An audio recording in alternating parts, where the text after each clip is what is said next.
వైదేహీ సహితం సురద్రుమతలే హైమే మహామండపే మధ్యే పుష్పకమాసనే మణిమయే వీరాసనే సుస్థితం అగ్రే వాజయతి ప్రభంజనసుతే తత్వం మునిభ్యః పరం వ్యాఖ్యాంతం భరతాదిభిః పరివృతం రామం భజే శ్యామలం.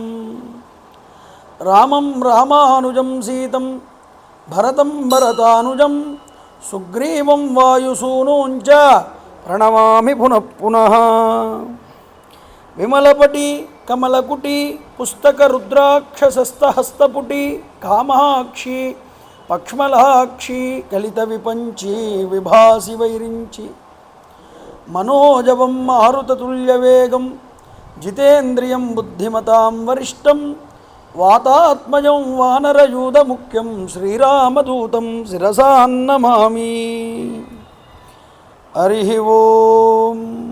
పరమేశ్వర స్వరూపమైన సభకు నమస్కారం. సభాయి నమః.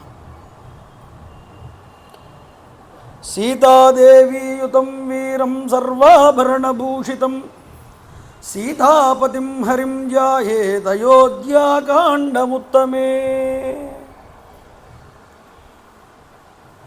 అయోధ్యాకాండ మానవుడికి ధర్మ నిర్దేశకత్వం చేసేటటువంటి కాండ. యోగులకి భక్తులకి భక్తి రసాయనాన్ని పంచేటటువంటి కాండ. భగవంతుడు భాగవతుల్ని ఏ విధంగా అనుగ్రహిస్తాడో, ఏ విధంగా యొక్క భక్తి తత్వాన్ని చూపిస్తాడో మనకందరికీ కూడా ఈ అయోధ్యకాండలో అవగతం అవుతుంది. ఒక పాత్ర గుహుడు, ఒక పాత్ర భరద్వాజుడు, ఒక పాత్ర భరతుడు చక్కగా ఆ భక్తి తత్వాన్ని మనకు అందిస్తారు. భక్తుడంటే ఎలా ఉండాలో 4 విభాగాలు చేసి చూపిస్తే భగవంతుడు, భక్తుడు, భగవద్భక్తుడు, భగవద్భక్తభక్తుడు అనేటటువంటి విభాగాలలో 4 రకాలైన భక్తి పారవస్యాన్ని కూడా అయోధ్యాకాండ మనకు చూపించింది. అలాగే తల్లిదండ్రుల మధ్య, సోదరుల మధ్య, స్నేహితుల మధ్య, సమాజము పట్ల ఆ యొక్క మానవుడికి ఉండవలసిన ధర్మాలని తూచా తప్పకుండా ఎలా మానవుడు పాటించాలో రాముడి ద్వారా చూపిస్తారు. అంతటి చక్కనైనటువంటి అయోధ్యాకాండ గురించి నిన్న ప్రారంభం చేసుకున్నాం. రామచంద్ర ప్రభు యొక్క వైభవం గురించి, ఆయన యొక్క గుణగణముల గురించి నిన్న చెప్పుకోవడం జరిగింది. ఏమయ్యా, నా పెద్ద కుమారుడు రాముడు, అతన్ని నా తర్వాత రాజ్యానికి పట్టాభిషిక్తుణ్ణి చెయ్యాలని అనుకుంటున్నాను, మీ ఉద్దేశ్యం ఏమిటి అని అడిగితే దశరథుడంతటి ఆయన అందరూ ఏకకంఠంతో ఐకమత్యంతో చెప్పినటువంటి మాట, రాముడు మేమందరము కూడా రాముడు ఈ యొక్క ఇక్ష్వాకు వంశం నుండి మా అందరికీ కూడా ప్రభు అవ్వాలని మేము కోరుకుంటున్నామని ఏకమాటతో చెప్పారు. అందరూ కూడా ఆనందచికితుడయ్యాడు. ఎందుకో చెప్తారా అంటే ప్రజలే చెప్పారు. వ్యసనేషు మనుష్యాణం వృషం భవతి దుఃఖితః ఉత్సవేషు సర్వేషు పితేవ పరితుష్యతి. ఆయన ఇంటిలో సభ్యుడి కింద వెలిగిపోతాడు. ఆనందం వస్తే ఆనందం, బాధ కలిగితే బాధ మాతో సమానంగా పంచుకునేటటువంటి వ్యక్తి అయ్యా. సకల గుణ సార్వభౌముడైనటువంటి రామచంద్ర ప్రభువునే మేము రాజుగా ఎన్నుకుంటున్నామన్నారు అందరూ కూడా. అలాంటి రాముడి యొక్క గుణగణాలని మనసులో ఒక్కసారి తలుచుకుని దశరథుడు ఆనందచికితుడై సుమంత్రుణ్ణి పిలిచి ఉన్నపడంగా రాముణ్ణి ఇక్కడికి తీసుకురావయ్యా అని కబురు పెట్టాడు. సుమంత్రుడు వెళ్ళాడు. అయితే ఒక పక్క వశిష్ఠాదులందరూ కూడా ఆ యొక్క పట్టాభిషేక సంభారానికి కావలసిన ఏర్పాట్లన్నీ చేయించారు. ఒక కేకేయ మహారాజుకి, జనక మహారాజుకి కబురు వెళ్ళలేదండి. మిగతా వాళ్ళందరికీ కబురు వెళ్ళింది. రామచంద్ర ప్రభు దగ్గరికి వెళ్ళి ఆ రథసారథిగా వెళ్ళినటువంటి సుమంత్రుడు చెప్పాడు, మీ తండ్రి గారు ఉన్నపడంగా మిమ్మల్ని చూడాలని అనుకుంటున్నాడు. వెంటనే బయలుదేరి వచ్చారండి రామచంద్ర ప్రభు. బయలుదేరి వచ్చి సుమంత్రుడు చెయ్యిచ్చి గుర్రం బండి నుంచి ఆ రథం నుంచి కిందకి దింపాడు. నడుచుకుంటూ కైలాస శిఖర పర్వతంలా భాసిల్లుతున్నటువంటి ఆ యొక్క దశరథ మహారాజు గారి యొక్క అంతఃపురంలో అడుగుపెట్టాడు రామచంద్ర ప్రభు. వస్తున్నటువంటి తన కన్నబిడ్డని రహదారిలో రథం మీద వస్తున్నప్పుడే భవనం మించి చూశాడండి దశరథుడు. ఎంతగానో ఆశ్చర్యపోయాడు కొడుకుని చూసి. ఆనంద పరవశుడయ్యాడు. చూసుకుని లోపలికి వచ్చిన తర్వాత రామచంద్ర ప్రభు నమస్కారం చేశారు దశరథ మహారాజుకి. సప్రాంజలిరభిప్రేచ్య ప్రణత పితురంతికే నహమస్వం శ్రావయన్ రామో వవందే చరణౌ పితు.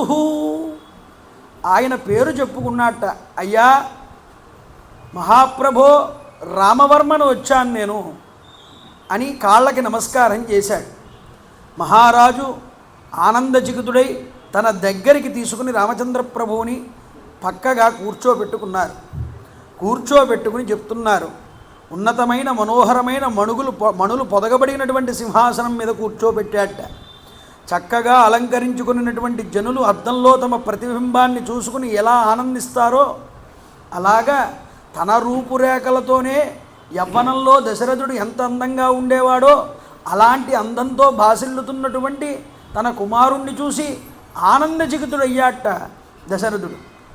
జ్యేష్ఠాయామసి మే పత్న్యాం సదృశ్యాం సదృశశ్రుతః ఉత్పన్నస్త్వం గుణశ్రేష్టో మమ రామాత్మజ ప్రియ.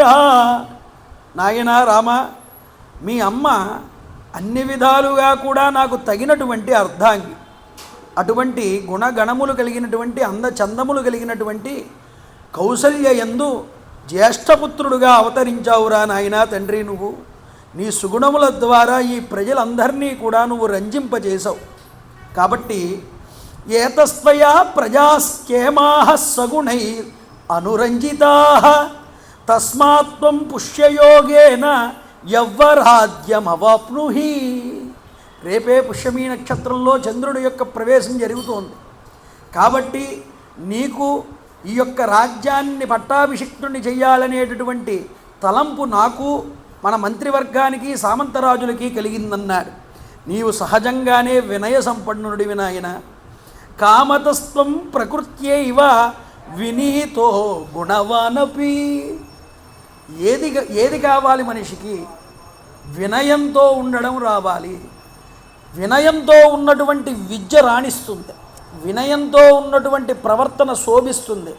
వినయమే మనిషిని గొప్ప స్థానానికి తీసుకువెళ్తుంది. వినయమునందే మనిషి ప్రకాశిస్తాడు నలుగురి యందు కూడా. వినయము లేకపోతే ఆ మనిషి ఎంత చదువుకున్నా ఆ చదువుకి సార్థకత అనేటటువంటిది ఉండదు. రామా, నువ్వు సహజంగానే వినీతుడివయ్యా, అంతేకాదు సకల సద్గుణ శోభితుడు. నువ్వు అట్టివాడివే అయినా నీకు సకల గుణాలు ఉన్నా ఒక తండ్రిగా నేను చెప్పాల్సినటువంటి 4 మంచి మాటలు నేను నీకు చెప్పాలన్నాడు దశరథుడు. ఏమిటిటవి?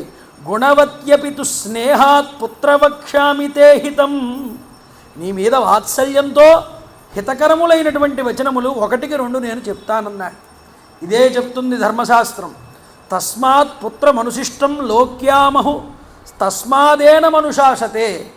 ఏమిటంటోంది శాస్త్రం అంటే, కుమారుడి యొక్క హితాన్ని కోరుకునేటటువంటి తండ్రి ఎప్పుడూ కూడా హితోపదేశం చేస్తూనే ఉండాలయ్యా. అవకాశం వచ్చినప్పుడల్లా అతడికి మంచి విషయాలు చెప్తూ ఉండాలి తండ్రి అనేటటువంటి వాడు. అదే చూపించాడు. ఏమని చెప్తున్నాడో చూడండి దశరథుడు తన కొడుక్కి. భూయో వినమాస్తాయ భవనిత్యం జితేంద్రియ. ఇంకా వినయ సంపన్నుడివి కా. ఎందుకు ఇంకా వినయ సంపన్నుడివి కావాలి? చేతిలో అధికారం వచ్చిన తర్వాత మనిషికి గర్వం అనేటటువంటిది రాకూడదు, అహంకారం అనేటటువంటిది పెళ్ళివ్వకూడదు. అంతేకాదు రామ, గుర్తుపెట్టుకో, జితేంద్రుడి అవ్వాలి. అధికారం ఉంది, చేతిలో దర్పం ఉంది అనుకుంటే దానివల్ల వ్యసనముల పాలవ్వచ్చు రాజు అనేటటువంటి వాడు. కాబట్టి నీ ఇంద్రియములు నీ ఆధీనమునందు ఉండాలి. కాబట్టి ఇప్పటి వరకు నాకు కొడుకుగా ఎన్ని సద్గుణాలైతే సంపాదించుకున్నావో, రేపన్నటి రోజున నువ్వు రాజ్యానికి అంతటికీ ప్రభువైతే ప్రజలందరి యందు కూడా అన్ని సద్గుణాలు నువ్వు నిలుపుకోవాలి. ఒక రాజుగా, ఒక కొడుకుగా నువ్వు చేయవలసిన కర్తవ్యాలు పూర్తి చేసావు. ఇప్పుడు ఒక రాజ్యానికి రాజు కాగబోతున్నావు, యువరాజు పట్టాభిషేకాన్ని పొందబోతున్నావు. కాబట్టి ఆ గుణాలని రెట్టింపు చేసుకోవాలి తప్ప, ప్రజల యందు మన్ననలు ఇంకా పెరగాలి తప్ప తరగకూడదన్నాడు. తండ్రి చెప్పాల్సిన ధర్మాన్ని చెబుతున్నాడు. కామ క్రోధ కామక్రోధ సముత్తాని చజేత వ్యసనాని చ. కామక్రోధములని అదుపులో ఉంచుకుని వ్యసనాలనన్నింటినీ విడిచిపెట్టు. రాజులకి సహజంగా ఉండేటటువంటి వ్యసనాలు ఏమిటండి? స్త్రీ ద్యూత మృగయా మధ్య వాక్పురుష్యోగ్రదండత అర్ధ సందూషణం చేతి రాజ్యం వ్యసన సప్తకం. రాజుకి, పరిపాలించేటటువంటి రాజుకి ఉండకూడనటువంటి వ్యసనాలు 7. ఆ 7 చెప్తున్నారు. స్త్రీలౌల్యము, జూదము, వేట, మద్యపానము, పరుషంగా మాట్లాడడము, చిన్న చిన్న తప్పుకు కూడా పెద్ద దండన వేయడము, డబ్బును పాడు చేయడము మొదలైనటువంటి వ్యసనాలు. ఈ వ్యసనాలన్నింటినీ కూడా దూరంగా ఉంచవయ్యా రామ.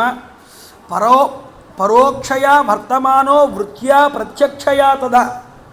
అందుకనే తండ్రి అనేటటువంటి వాడు కుమారుణ్ణి ఎప్పుడూ కూడా ముఖస్థుతి చెయ్యకూడదని చెప్పింది శాస్త్రం.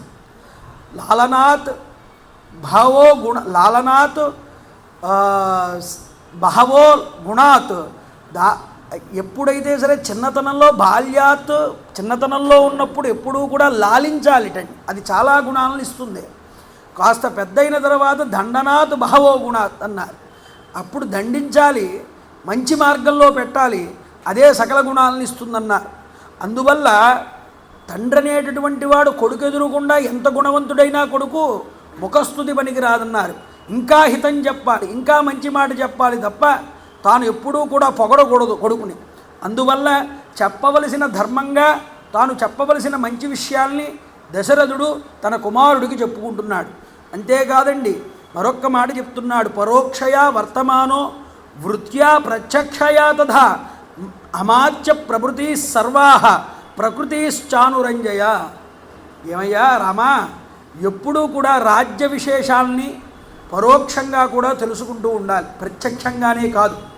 అంతేకాదు ఇతర రాజ్యముల విషయాలను తెలుసుకుని తగిన విధంగా వ్యవహారం చెయ్యాలి. అలా చేస్తున్నప్పుడు ప్రజల నుండి, ఇతరుల నుండి వాస్తవాలని తెలుసుకుని అప్పుడు నువ్వు రాజ్య పరిపాలన అనేటటువంటిది చెయ్యాలి.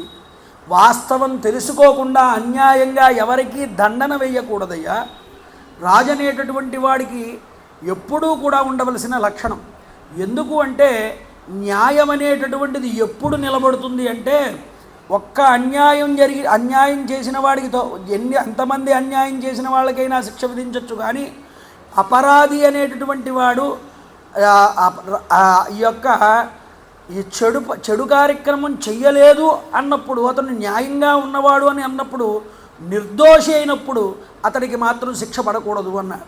అందువల్ల జాగ్రత్తగా నువ్వు దండన వేసినప్పుడు కూడా జాగ్రత్త వహించాలన్నాడు. తచ్చుత్వా సుహృదస్తస్య రామస్య ప్రియకారిణ. ప్రియమిత్రులైనటువంటి వారందరూ కూడా అక్కడే ఉన్నారు, రాముడితో పాటు వచ్చారు. దశరథుల వారు ఎందుకు పిలిచారానని, ఈ విషయాన్ని ఎప్పుడైతే చెప్పాడో నీకు పట్టాభిషేకం చేస్తానని వాళ్ళందరూ కూడా విన్నారట. ఇక ఉండబట్టలేక వేగంగా కౌసల్యామాత దగ్గరికి వెళ్ళారు. వెళ్ళి ఆవిడ అక్కడ శ్రీ మహావిష్ణువుని పూజ చేస్తోంది. ఆవిడ దగ్గరికి వెళ్ళి చెప్పారు విషయం అంతా కూడా. రామచంద్ర ప్రభువుకి రేపు దశరథ మహారాజు గారు పట్టాభిషేకం చేస్తానన్నారు అన్న విషయం చెప్పగానే ఆవిడ పరమానంద భరితురాలై వెండి బంగారంతో పాటు గోవులు మొదలైనటువంటి వాటిని కూడా ఆ మంచి వార్త తీసుకొచ్చినటువంటి వారికి బహుమానంగా ఇచ్చింది. అంతేకాదండి, తరువాత రామచంద్ర ప్రభు తండ్రి గారి దగ్గర సెలవు తీసుకుని తన భవనానికి వెళ్ళిపోయాడు. వెళ్ళిపోయిన తర్వాత చూడండి, అక్కడికి వచ్చినటువంటి జానపదుల్ని, అక్కడున్న పౌరుల్ని, మంత్రివర్గాన్ని, సామంతుల్ని అందరినీ కూడా పంపించి వేశాడు దశరథ మహారాజు. రాముడు వెళ్ళిపోయిన తర్వాత పంపించేసి తాను తన భవనంలోనికి వెళ్ళాడు. భవనంలోనికి వెళ్ళిన తర్వాత అక్కడ మంత్రులందరితో కూడా వెళ్ళేటప్పుడు ఒక మాట చెప్పాడండి. రేపే పుష్యమీ నక్షత్రం, నా కుమారుడైనటువంటి రాముడికి రేపే యవరాజ్య పట్టాభిషిక్తుణ్ణి చేయగలను అని మంత్రులందరినీ పంపించేశాడు. ఏకాంతంగా మందిరంలోకి వెళ్ళాడు. సుమంత్రుణ్ణి పిలిచాడు. నాయనా సుమంత్ర, ఒకసారి మళ్ళీ నా యొక్క కుమారుడైనటువంటి రాముణ్ణి పిలుచుకునిరా, నేను అతనితో మాట్లాడాలన్నా. మళ్ళీ వెళ్ళాడండి సుమంత్రుడు రాముడి దగ్గర. సుమంత్రుణ్ణి చూడగానే కంగారు పడ్డాడు రాముడు.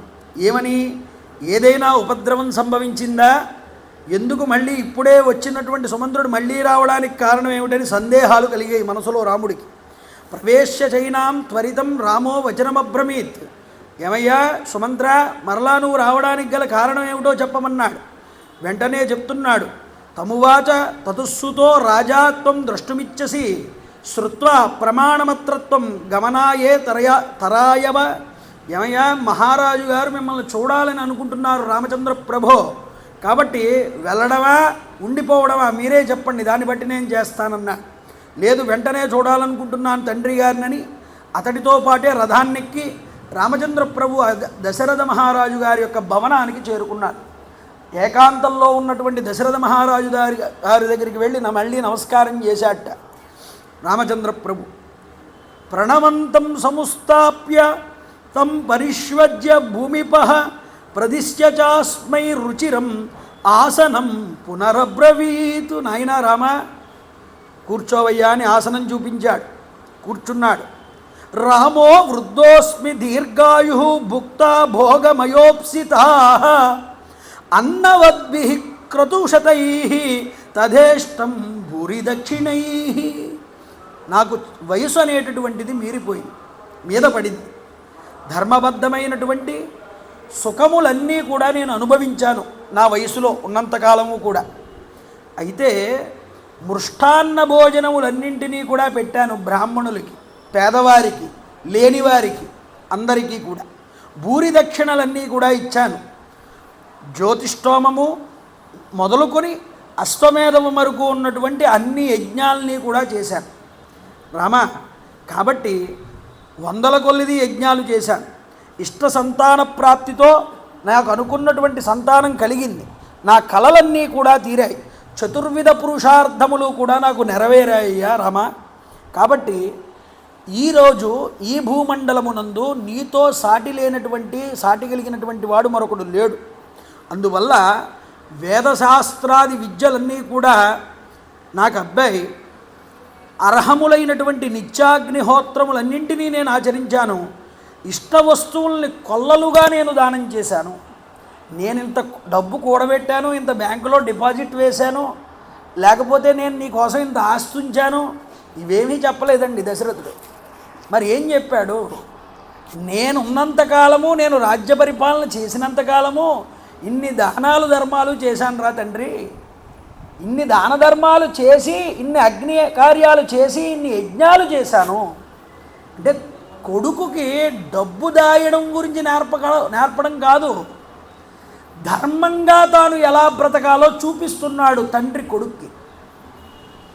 ఇది అలవాటైందనుకోండి, అప్పుడు తాను సంపాదించగలడు, నిలబడగలడు, నలుగురికి పెట్టగలడు. ఆ స్థాయిలో ఉన్నప్పుడు ధనముని ఎలా ఎంతవరకు ఉపయోగించాలో తెలుసుకున్నవాడు అవుతాడు.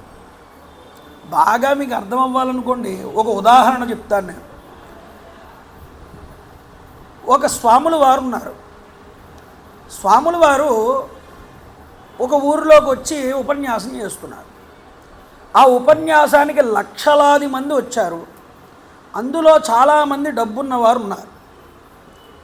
ఆయన ఈ డబ్బున్న వారందరినీ కూడా ఎదుర కూర్చోబెట్టి వాళ్ళతో చెప్తున్నాడు, ఏమయ్యా, మీకు అందరూ కూడా చనిపోయిన తరువాత మీ యొక్క డబ్బు ఉన్నత లోకాలలో వినియోగించుకునేలాగా నేను ఏర్పాటు చేస్తాను. కాబట్టి మీ డబ్బుని మీతో పాటు తీసుకువెళ్ళడానికి మీ ఇంటిలో మీ కుమారుల్ని అనుమతి తీసుకోండి అన్నాడు. అంటే ఉన్నత లోకాల్లో ఇప్పుడు ఏ స్వర్గానికో వెళ్ళావంటే అక్కడ నీకు ఫ్లాట్ కొనాలంటే ఖర్చు ఎక్కువ అవుతుంది, నీతో పాటు డబ్బు తీసుకుని ఏర్పాటు చేస్తే నువ్వు అక్కడ వీలుగా కొనుక్కోవచ్చు అన్నాడు. సరే, ఇదేదో బాగుంది కదా అనుకున్నారు ఈ లక్షాధికారులు, కోటీశ్వరులు అందరూ కూడా. వెళ్ళి తన కుమారులకి పాపం వాళ్ళు చాలా ఇచ్చారు ఆస్తులు. ఇచ్చి తనకంటూ కొంత ఆస్తులు ఉంచుకున్నారు. వీళ్ళు ఏం చేశారంటే, ఒరే నాయన, ఈ ఆస్తంతా అదే నేనే కష్టపడి సంపాదించాను, మేము ఉన్నత లోకాలకి వెళ్ళడానికి, అక్కడ మేము అంటూ సెటిల్ అవ్వడానికి ఒక స్వాముల వారు మాకు ఈ డబ్బంతా కూడా అక్కడ అరేంజ్ చేయిస్తానంటున్నాడు. కాబట్టి నేను సంపాదించిన ఆస్తి నాతో నేను తీసుకెళ్ళిపోతాను, మీకు ఇవ్వనన్నాడు. అప్పటిదాకా గౌరవంగా చూసినటువంటి కొడుకు తిట్టడం మొదలుపెట్టాడండి తండ్రిని. తిట్టడమే కాదు, అసలు నీకు ఇందులో వాటాయే లేదా అవతల పో అని ఇంట్లోంచి గెంటేశాడు. ఇది వచ్చి స్వాముల వారికి చెప్పి బాధపడ్డారు వీళ్ళందరూ కూడా. మనం సంపాదించిన డబ్బు మీది కాదు, నేను తీసుకుపోతాను అంటే నీ కొడుకే శ్మశానం దగ్గరకు కూడా రాడురా నిన్ను తీసుకువెళ్ళడానికి. డబ్బులు ఇవ్వడం కాదు సంతానానికి, ధర్మాన్ని ఇవ్వడం నేర్చుకోండి. నువ్వు ఈ ధనంతో కాస్త దానమో ధర్మమో పుణ్యమో ఏదో ఒకటి ఆచరిస్తే నువ్వు వద్దన్నా సరే నువ్వు ఏ విధమైనటువంటి భారము మొయ్యక్కర్లా. నువ్వు చనిపోయిన తర్వాత నీతో వచ్చేది ఏదైనా ఉంది అంటే ఆ పుణ్య కార్యక్రమాన్ని సంపాదించుకున్న ఫలితమే నీకక్కడ డబ్బుగా ధనంగా మారుతుంది. కొడుకులకి దాచాను, కొడుకులకి ఇస్తాను, నా ఆస్తినంతటినీ పెంచుతాను అని లోభత్వాన్ని చూపించకూడదయ్యా. నీకున్నంతలో నీ రుణాలని తీర్చుకోవాలి. భూత యజ్ఞము అని చెయ్యాలి. సకల భూతాలకి నీ వల్ల తృప్తి జరగాలి. ఒక రైతు నాటండి, ఆ రైతు పొలం గట్టు మీద నడుచుకుంటూ వెళ్తున్నాడు. పొలం గట్టు మీద నడుచుకుంటూ వెళ్తున్నప్పుడు పైన సద్ది మూట ఉంది. బాగా ఎండలో నడిచి వెళ్తున్నాడేమో, విపరీతమైనటువంటి ఆకలి వేసింది, కడుపులో బాధ, పైన నెత్తి మీద ఉన్నటువంటి సద్ది మూట వల్ల తలకాయి బాధ, రెండు బాధలు అధికమైపోయాయి. ఇప్పుడు ఏం చెయ్యాలి? రెండు బాధలు తీరాలి అంటే ఒక గట్టు మీద కూర్చున్నాడు, ఆ సద్ది మూట కింద పెట్టాడు, ఆ సద్దిని అంతటినీ కూడా తినేశాడు, అది పక్కన పాడేశాడు, నడుచుకుంటూ వెళ్ళాడు. పైన తలభారము తీరింది, లోపల కడుపు బాధ కూడా తీరింది. ఒక్క పైన ఉన్నటువంటి బరువుని తీసి పొట్టను నింపడం వల్ల పొట్ట బాధ తీరి పైన తిన కూడా కాస్త ఇబ్బంది పడకుండా తలభారాన్ని కిందకి దించుకున్నట్లుగా నీ మీదే భారం వేసుకుని నేనే చెయ్యాలి, నా కుటుంబాన్ని, నా మనవణ్ణి, నా ముని మనవణ్ణి కూడా నేనే ఉద్ధరించాలి అని కూర్చుంటే ఆ భారం నీ మీదే పడుతుంది. లేదని నువ్వు సంపాదించినటువంటి ధనాన్ని నీ కడుపులో పెట్టుకున్నట్లుగానే నలుగురికి దాన ధర్మాలు చేస్తే నీ కడుపు బాధ తీరినట్లుగానే ఉన్నత లోకాలలో నీకు కలగవలసినటువంటి ఉన్నత స్థితులు కూడా అటువంటి బాధ కూడా తీరుతుంది. అక్కడ ఇబ్బంది పడాల్సిన అవసరం ఉండదు. కాబట్టి ఈ లోకంలో ఉన్నప్పుడు ఇక్కడ నీ సంపదను ఇవ్వి కొడుకులకి, దానితో పాటు నువ్వు చేసుకోవలసిన దాన ధర్మాలు ఏవైతే ఉన్నాయో అవి విడిచిపెట్టబోకు సుమా. నువ్వు అలా ఆచరించడం కాదు, నీ కొడుకుకు కూడా అది నేర్పాలి, నీ యొక్క సంతానానికి అది అలవాటు చేయాలి. ఇది దశరథుడి ద్వారా మనకి చూపిస్తున్నాడు రామాయణంలో వాల్మీకి మహర్షి. రామా, నేను ఇంత ఆస్తి కూడబెట్టాను, నీకు ఇస్తున్నాను ఆస్తి అని అనలేదు దశరథుడు.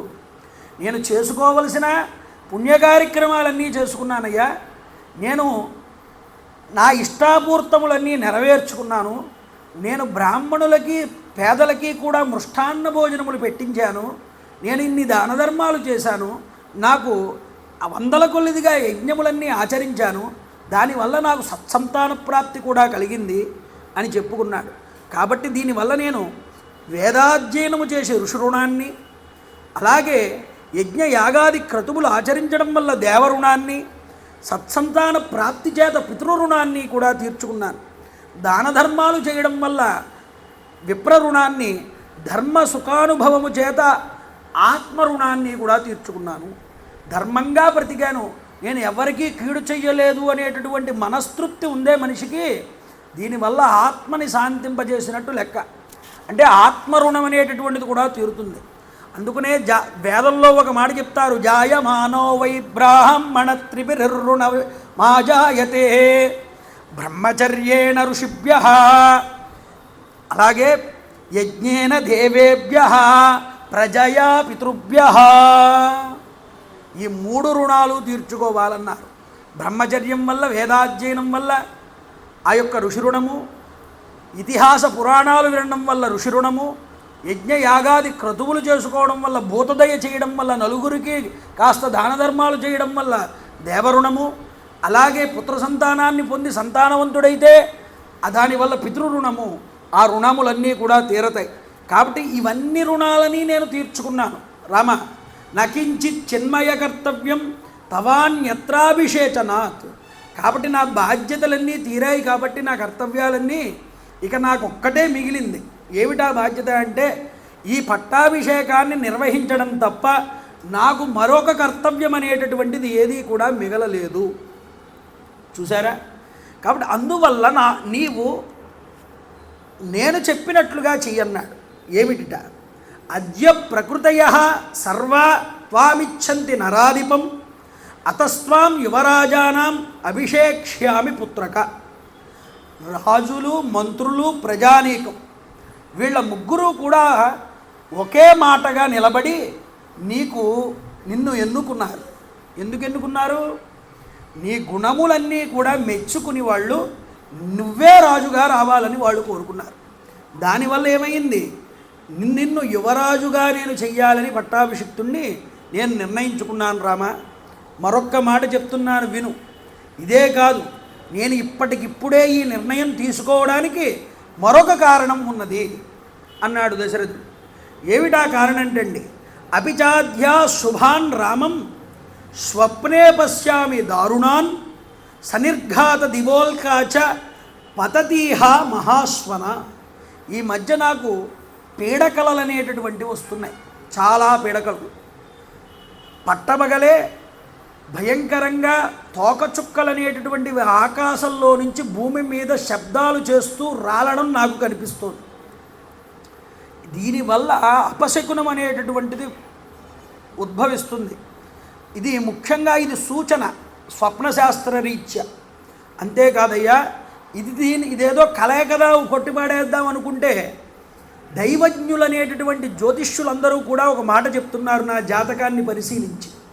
ఏమిటి అంటే అవష్టబ్ధం చ మే రామ నక్షత్రం దారుణైర్గ్రహై ఆవేదయంతి దైవజ్ఞా సూర్య అంగారక రాహుభి.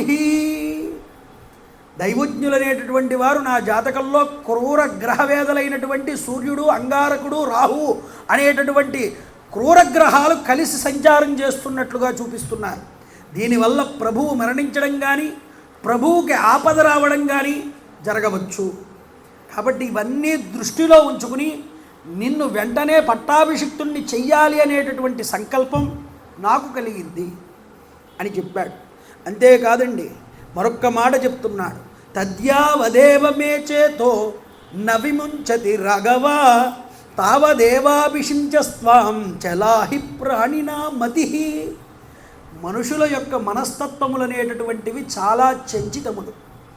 ఈరోజు అనుకున్న నిర్ణయాలు రేపు ఏమో ఇవి జరగకూడదేమో అనుకుంటాడు, లేకపోతే నేను తీసుకున్న నిర్ణయం సరి అయినదా కాదా అనుకుంటాడు. వచ్చినప్పుడే ఆ ఆలోచన కలిగినప్పుడే అది మంచిది అని మనసుకు అనిపించినప్పుడు వెంటనే చేసేయాలి. లేకపోతే మానవుల బుద్ధి చాంచల్యం సహజమే కదా అయ్యా. అద్య చంద్రోభ్యుపగత పుష్యాత్ పూర్వం పునర్వసు స్వపుష్యయోగం నియంతం వక్ష్యంతే దైవచింతకా. ఇది చైత్రమాసం, వసంత ఋతువు. ఇవాళ పునర్వసు నక్షత్రం, రేపు పుష్యమీ నక్షత్రం. కాబట్టి ఈ పుష్యమీ నక్షత్రం రోజున నిన్ను పట్టాభిషేకం చేద్దామని, అది ప్రశస్తమైనదని దైవజ్ఞులు చెప్తున్నారు, జ్యోతిష్కులందరూ కూడా. అందువల్ల నేను నిన్ను తొందర పెడుతున్నాను రామా అని చెప్తున్నాడు. అంటే చూడండి, మనసులో ఏదో ఒక ఆందోళన కలుగుతోంది. అది ఏదో కాస్త ఏదో ప్రమాదం ముంచుకొస్తోంది అనే భావనలో ఉన్నాడు దశరథుడు. ఇవన్నీ ప్రజానీకం ముందు, సామంతుల ముందు మనసు విప్పి మాట్లాడుకోలేక వీళ్ళందరినీ పంపించేసిన తర్వాత రాముణ్ణి మళ్ళీ పిలిచి ఏకాంతంలో అందుకుని మాట్లాడుతున్నాడండి దశరథుడు. కాబట్టి నాయన రామ, రేపే నిన్ను యువరాజ పట్టాభిషిక్తునిగా చేస్తాను అన్నాడు. ఇప్పటి నుండి నువ్వు చెయ్యవలసినటువంటి నియమాలన్నింటినీ కూడా నా కోడలైనటువంటి సీతాదేవితో కలిసి నువ్వు ఆ ఉపవాస దీక్షలన్నీ కూడా ప్రారంభం చేయవలసింది, దర్భాస్తరణ చేసి నేల మీద శయనించవలసింది. ఇవన్నీ వశిష్ఠ మహర్షి చేత నీకు చెప్పిస్తానని చెప్పాడు ముందుగానే. అంతేకాదండి, చెప్తున్నాడు. విప్రోషితశ్చ భరతో యావదేవ పురాదితః తావదేవ అభిషేకస్తే ప్రాప్తకాలో మతో మమ. ఏమండి తండ్రి గారు, భరతుడు ఊళ్ళో లేడు కదా, మేనమావల ఇంటికి వెళ్ళాడు కదా, భరతుడు పక్కన తమ్ముడు లేకుండా నన్ను పట్టాభిషేకం చేసుకోమంటారేమిటి మీరు అని నువ్వు అడగచ్చును. కానీ భరతుడు ఇక్కడికి నువ్వు రాకుండానే నీకు పట్టాభిషేకం అయిపోవాలన్నాడు. భరతుడు కూడా రాకూడదుటండి, భరతుడు రాకుండానే పట్టాభిషేకం అయిపోవాలి నీకు అంటున్నాడు. అయితే యువరాజ పట్టాభిషిక్తుడికి మేలని నాకు తోచుతున్నది, నీ తమ్ముడైనటువంటి భరతుడు సర్వదా ఎప్పుడూ అన్నగారి జాడలలో నడిచేవాడనే నా నమ్మకం. కాబట్టి రామ, మళ్ళీ చెప్తున్నాను, మనుషుల యొక్క చిత్తములు అనేటటువంటివి చంచలములు. అంటే దీనివల్ల కాస్త విచారణ చెయ్యాలండి మనం. భరతుడు పాదుకలు పట్టుకుని వస్తాడు రాముడి దగ్గరికి. ముందర కథ, అన్నయ్య నువ్వు ఎలాగైనా ఇంటికి వచ్చేసి నువ్వు రాజ్య పరిపాలన చెయ్యాలి అంటే ఎంత బతిమాలినా రాడు రామచంద్ర ప్రభు. ఎందుకు రాడు అంటే చాలా విషయాలు చెప్పాడు. ఇన్ని చెప్పినా వినట్లేదని నీకు రహస్యం చెప్తానయ్యా అన్నాడు. ఏమిటా రహస్యం? మీ తల్లిగారైనటువంటి కైకేయీ మాతని వివాహం చేసుకున్నప్పుడు దశరథ మహారాజు గారు ఒక మాట ఇచ్చారు కేకేయి యొక్క తండ్రి అయినటువంటి కేకేయ మహారాజు గారికి. ఏం మాట? ఆయన అడిగాడు, మా కూతురికి పుట్టబోయే సంతానానికే నువ్వు రాజ్యాధికారాన్ని కట్టబెట్టాలి అని. అప్పుడు దశరథుడు నాన్నగారు ఒక మాట చెప్పారు ఆయనకి, నాకు సంతానం లేదు కాబట్టే మొదటి భార్య యందు రెండో భార్య యందు నీ యొక్క కూతుర్ని వివాహం చేసుకుంటున్నాను. వాళ్ళిద్దరికీ కాకుండా నీ కూతురికే సంతానం కనుక కలిగితే ఈ ప్రశ్న నువ్వు అడగక్కర్లేదు నన్ను. ఎందుకు? అతనికే పట్టాభిషేకం అవుతుంది కాబట్టి. పోనీ ఈవిడికి కాకుండా వాళ్ళిద్దరికీ సంతానం కలిగితే అప్పుడు కూడా నువ్వు ప్రశ్న వేయక్కర్లేదు, కైకేయికి సంతానం లేదు కాబట్టి. ఒకవేళ ముగ్గురికి సంతానం కలిగిందే అనుకో, అప్పుడు కదా నువ్వు అడిగింది నేను ఆలోచించాలి. కాబట్టి ఆ సమయానికి నేను పిల్లలకి పట్టాభిషేకం చేసేటటువంటి సమయానికి కనుక నువ్వు నాకు గుర్తు చేస్తే, ఆ వయసు వచ్చేటప్పటికీ పిల్లలకి ఆ గుర్తు చేసినప్పుడు నేను తప్పకుండా నీ కైకకి పుట్టిన కొడుకుకే నేను పట్టాభిషేకం చేస్తాను అని తండ్రి గారు చెప్పారా, మాటిచ్చారు. ఎవరికి? కైక యొక్క మీ తాతగారికి మాటిచ్చారు నాన్నగారు. ఆ మాటని నువ్వు నిలబెట్టాలా, నాన్న ఇచ్చిన మాటని. ఆ మాట నిలబెట్టడం కోసమే నేను అరణ్యానికి వచ్చానన్నాడు రామచంద్ర ప్రభు. అయితే అలా మాట ఇచ్చిన వాడే. అయితే ఇక్కడ చూడండి, ధర్మ సూక్ష్మం పురాణాల్లో ఎంతలా ఉంటుంది అంటే మనం తెలుసుకోవాలి. ధర్మ సూక్ష్మం తెలుసుకోకపోతే ఆ సందేహం అలాగే ఉండిపోతుంది. దానివల్ల ఏమవుతుంది అంటే అందరి మీద తెలియక నిందలు వేస్తారు. అయితే ఇక్కడ ఒక ధర్మ సూక్ష్మం ఉంది. ఇలా మాట ఇచ్చిన పెద్ద మనిషి మరి ఈరోజు ఇలాగ రాముడికి దొంగచాటుగా పట్టాభిషేకం చేసేయడం ఎందుకు? భరతుడు రాకూడదు, మిథిలాధిపతికి పంపలేదు కబురు, కేకేయ రాజుకి కబురు పంపలేదు. ముందు చెప్పాం మనం కథలో. వాళ్ళిద్దరూ తర్వాత తెలుసుకుని వస్తారులే అన్నాడు, కబురు పంపించలేదు. ఇక్కడ భరతుడు రాకుండానే నువ్వు పట్టాభిషిక్తుడు అవ్వాలంటున్నాడు. అంటే ఇచ్చిన మాటని, సత్యం అనేటటువంటి దాన్ని ధర్మం అనే దాంతో కప్పుదామని ప్రయత్నం చేస్తున్నాడు. ఎవరు? దశరథుడు. ఎలా కుదురుతుందండి? సత్యమే పరమాత్మ యొక్క స్వరూపం. సత్యం శివం సుందరం అంటారు పరబ్రహ్మని. అటువంటి సత్యాన్ని ధర్మం చేత కప్పడం కుదురుతుందా? కుదరదు. ధర్మం ఎప్పుడూ సత్యాన్ని నిలబెట్టడానికే ప్రయత్నం చేస్తుంది. ఇక్కడ ధర్మస్వరూపం ఎవరు? రామచంద్ర ప్రభు. మరి రాముడికి తెలియదా? ఈ విషయం తెలుసు రాముడికి. కానీ పార్వతీదేవి ఈ ప్రశ్న అడిగింది ఉమాసంహితలో పరమేశ్వరుడు. అయ్యా మీరు చెప్పింది బాగానే ఉంది, మరి ఈ మాట ఇచ్చినటువంటి దశరథుడు ఎందుకు ఇలా ప్రవర్తించాడు అంటే అప్పుడు చెప్పాడు, ఎప్పుడైతే ఆ సమయం వచ్చిందో ఆ సమయం వచ్చినప్పుడు గుర్తు చేస్తే నేను చేస్తానని అన్నాడు. కైకేయ మహారాజు గుర్తు చేయలేదు కాబట్టి ఈయన దాన్ని ఆచరించక్కర్లేదు. ఎవరు? దశరథుడు. గుర్తు ఎందుకు చేయలేదు అని. కేకేయరాజు వయసులోకి వచ్చాడు కుర్రాడు, ఇక పట్టాభిషేకం వచ్చే సమయం అయింది, ఏమండి మా అబ్బాయికి మా మనవడికి మీరు చేస్తారా పట్టాభిషేకం చెయ్యరా అని ఏదో ఒక సమయంలో వచ్చి దాని గురించి వెత్తాలిగా, ఒక మాట అనాలిగా దశరథుడి దగ్గర. ఆయన అనలేదు. ఎందుకు అనలేదని, రామ భరత లక్ష్మణ శత్రుఘ్నులకి వివాహం అయిన తరువాత 1 కాదు 2 కాదు 12 ఏళ్ల వయసు, 12 ఏళ్ళు గడిచాయి. ఈ 12 ఏళ్ళు కూడా రామచంద్ర ప్రభు సీతామాత హాయిగా కాలాన్ని గడిపారు అని వాల్మీకి చెప్పాడు అయోధ్యానగరంలో. రాముడి యొక్క గుణాలని, ఆయన వైభవాన్ని, ఇంటికి జ్యేష్ఠపుత్రుడు రాముడు, ఇక్ష్వాకు వంశంలో ధర్మం ఏమిటి? ఇంటికి ఎవడైతే పెద్దవాడున్నాడో వాడే రాజ్యానికి పట్టాభిషిక్తుడు అవ్వాలి, ఇది ధర్మం. మరి మాట ఇచ్చింది దశరథుడు కదండి, నీ కుమారుడికే ఇచ్చి పట్టాభిషేకం చేస్తానని.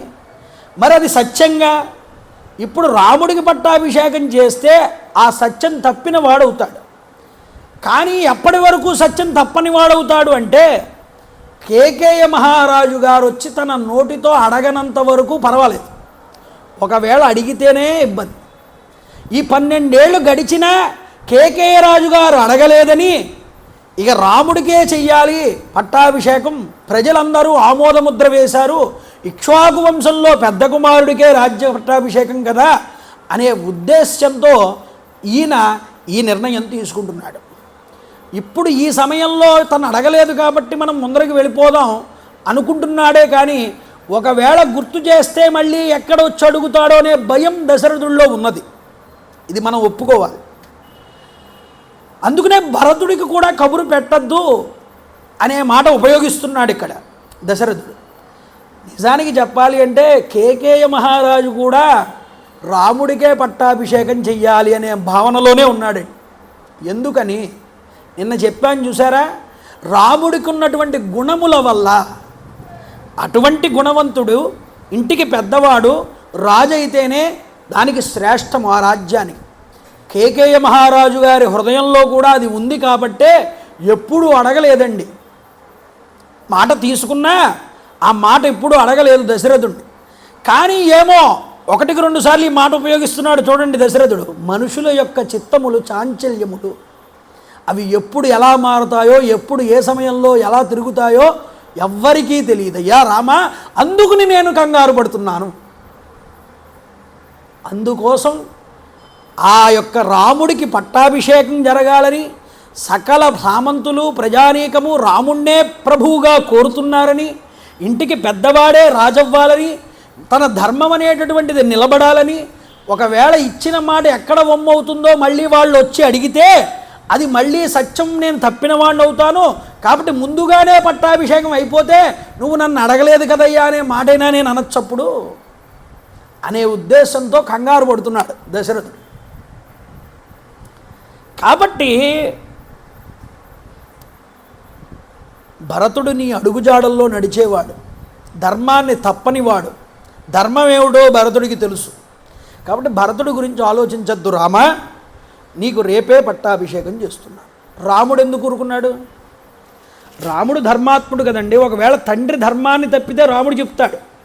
రాముడు కూడా ఎందుకు ఊరుకున్నాడు అంటే నిజంగా కేకేయ మహారాజు గారు వచ్చి అడగలేదు కాబట్టి దశరథుడు, ఆయన వచ్చి అడిగితేనే చేస్తానన్నాడు పట్టాభిషేకం. ఆయన అడగలేదు కాబట్టి తండ్రి గారు మాట ఇవ్వక్కర్లేదు కాబట్టి నాకే చేస్తానంటున్నాడు కాబట్టి ఇది ధర్మమే అని రాముడు కూడా మాట్లాడలేదు ఆ విషయం గురించి. రామ నాయన ఇక వెళ్ళు అని తన భవనానికి పంపించేశాడండి రాముడిని. పంపించేస్తే రాముడు అక్కడి నుంచి తన ఇంటికి వెళ్లకుండా ఈ శుభవార్తని కౌసల్యామాతతో పంచుకోవాలని కౌసల్యామాత ఇంటికి వెళ్ళాడు రామచంద్ర ప్రభు. కౌసల్యాదేవి అప్పటికే ఈ వార్త విని అందరికీ భూరిదక్షిణలన్నీ దానం చేసి ఉన్నది ఆనందంగా. నారాయణుణ్ణి కొలుస్తోంది. అక్కడికి ఈ విషయం తెలుసుకున్నటువంటి సుమిత్ర, లక్ష్మణస్వామి ఇద్దరూ కూడా అక్కడికి చేరుకున్నారు. అప్పటికే కౌసల్యాదేవి ఇంటికి సీతాదేవి కూడా తన పరిచారికలతో కౌసల్యాదేవి ఇంటికి చేరుకుంది. రాముడు అక్కడికి వచ్చేటప్పటికి వీళ్ళందరూ కౌసల్యాదేవి ఇంట్లో ఉన్నారు. ఈ శుభవార్తని పంచుకోవాలి అందరూ అని. రాముడు గుర్రం రథాన్ని దిగి కిందకి తల్లిగారి దగ్గరికి వెళ్ళి పాదాల మీద పడి నమస్కారం చేశాడు. శ్రీమన్నారాయణుని ధ్యానిస్తోంది. ఉపవాసాది దీక్షలు చేస్తూ ఉండడం వల్ల ఆ కౌసల్యామాత బాగా చిక్కిపోయి ఉన్నది. పాదాభివందనం చేశాడమ్మా. చెప్తున్నాడు రామచంద్ర ప్రభు, అంబ ప్రీతా వియుక్తోస్మి, అంబ పిత్రా నియుక్తోస్మి, ప్రజాపాలన కర్మణి భవితాస్యో అభిషేకో మే యథా మే శాసనం పితు. తండ్రి గారు రేపు పుష్యమీ నక్షత్రంలో నాకు ఈ యొక్క రాజ్యానికంతటికీ యవరాజ్య పట్టాభిషేకం చేస్తానని మాట ఇచ్చారమ్మా. కాబట్టి నన్ను తండ్రి గారు ఆజ్ఞాపించారు బాధ్యతలు చేపట్టమని. వారి ఆదేశాన్ని అనుసరించి రేపే నాకు పట్టాభిషేకం జరుగుతోంది. నా భార్య అయినటువంటి సీతను నేను నేటి రాత్రి ఇక్కడ ఉపవాసం ఉండి తండ్రి గారు ఋత్విజులతో గురువులతో ఆలోచించి ఇచ్చినటువంటి సందేశం. కాబట్టి నేను ఈరోజు రాత్రి ఇక్కడ ఉపవాస దీక్షతో భూశయనం చేస్తానని చెప్పాడు. ఆనంద జిగుతురాలయ్యిందండి ఈ మాట వినగానే కౌసల్యాదేవి. వత్స రామ చిరంజీవ హతాస్తే పరిపందిన జ్ఞాతీన్మే త్వం శ్రియాయుక్త సుమిత్రాయాశ్చ నందయ. చిరకాలం వర్ధిల్లరా తండ్రి రామ, ఆశీర్వచనం చేస్తోంది తల్లి. నీ శత్రువులందరూ కూడా నశిందురుగాక. నీకు రాజ్యలక్ష్మి అనేటటువంటిది చేజిక్కుతున్నది. మన బంధువులందరినీ కూడా, అంటే ఇక్కడున్న సుమిత్రని, లక్ష్మణుణ్ణి, భరతుణ్ణి, కైకేయిని అందరినీ కూడా ఆనందింపచెయ్యి అని చెప్పింది. నాయన, ఏ శుభనక్షత్రంలో నీవు నా యందు ఉదయించావో నాకు ఎనలేనటువంటి సంతోషాన్ని తీసుకొచ్చి పెట్టావు. శుభలక్షణ సంజాతుడవై నీ యొక్క సద్గుణములకు మీ తండ్రి దశరథుడు ఎంతగానో మురిసిపోతున్నాడు రా నాన్న. రామ, కమలాక్షుడు పురుషోత్తముడు అయినటువంటి శ్రీమన్నారాయణుడు గురించి దీక్షతో నేను చేసినటువంటి ఉపవాస దీక్షలన్నీ కూడా ఈరోజు ఫలించాయి నాకు అని ఆనందించింది. అందువల్లనే ఈ ఇక్ష్వాకు రాజ్యలక్ష్మి అనేటటువంటిది నిన్ను చేజిక్కించుకున్నది అన్నది.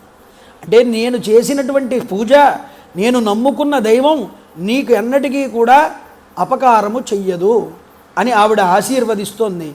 ఆ విధంగా ఆసీనుడై అక్కడే కూర్చుని అంజలి ఘటిస్తూ ఉన్నటువంటి లక్ష్మణస్వామి వైపు చూశారట రామచంద్ర ప్రభు. చూసి, నాయనా లక్ష్మణ, లక్ష్మణే మాం మయా సార్ధం ప్రసాదిత్వం వసుంధరాం ద్వితీయం మే అంతరాత్మానం త్వమీయం శ్రీరుపస్థిత. నువ్వు నాకు బహిప్రాణానివి, అంటే నువ్వు నా ప్రాణానివే, నువ్వు బయట అలా నిలబడి ఉన్నావు. నిజానికి నువ్వు నేను వేరు కాదు, నువ్వు నా బహిప్రాణం. అయితే ఈ కోసల రాజ్యలక్ష్మి నన్ను వరించింది అంటే నిన్ను కూడా వరించినట్లే లెక్క. నాతో కలిసి హాయిగా ఈ రాజ్యాన్ని సుఖించు, భోగించు అని రామచంద్ర ప్రభు ఆ యొక్క లక్ష్మణుణ్ణి దగ్గరికి తీసుకున్నట్టండి. తల్లులిద్దరికీ పాదాభివందనం చేశాడు.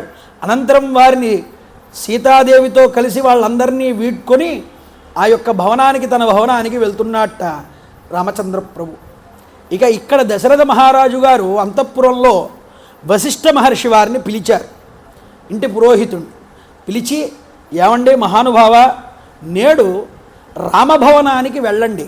మీరు వెళ్ళి సంపదలు, కీర్తి ప్రతిష్టలు, రాజ్యాధికారం నా కుమారుణ్ణి ప్రాప్తించడం కోసం నా కోడలకి నా కొడుకుకి ఉపవాస దీక్షని మంత్రపూర్వకంగా ఇచ్చి రండి అని ఆదేశించాడు. సరేనని వశిష్ఠ మహర్షి వారు అక్కడి నుంచి గుర్రం రథం మీద ఎక్కి రామభవనానికి వెళ్తున్నారు. రామభవనానికి వెళ్తూ ఉండగానే అతిథి మర్యాదలతో రామచంద్ర ప్రభు వెంటనే దూరం నుంచే చూశాడు గురువుగారిని.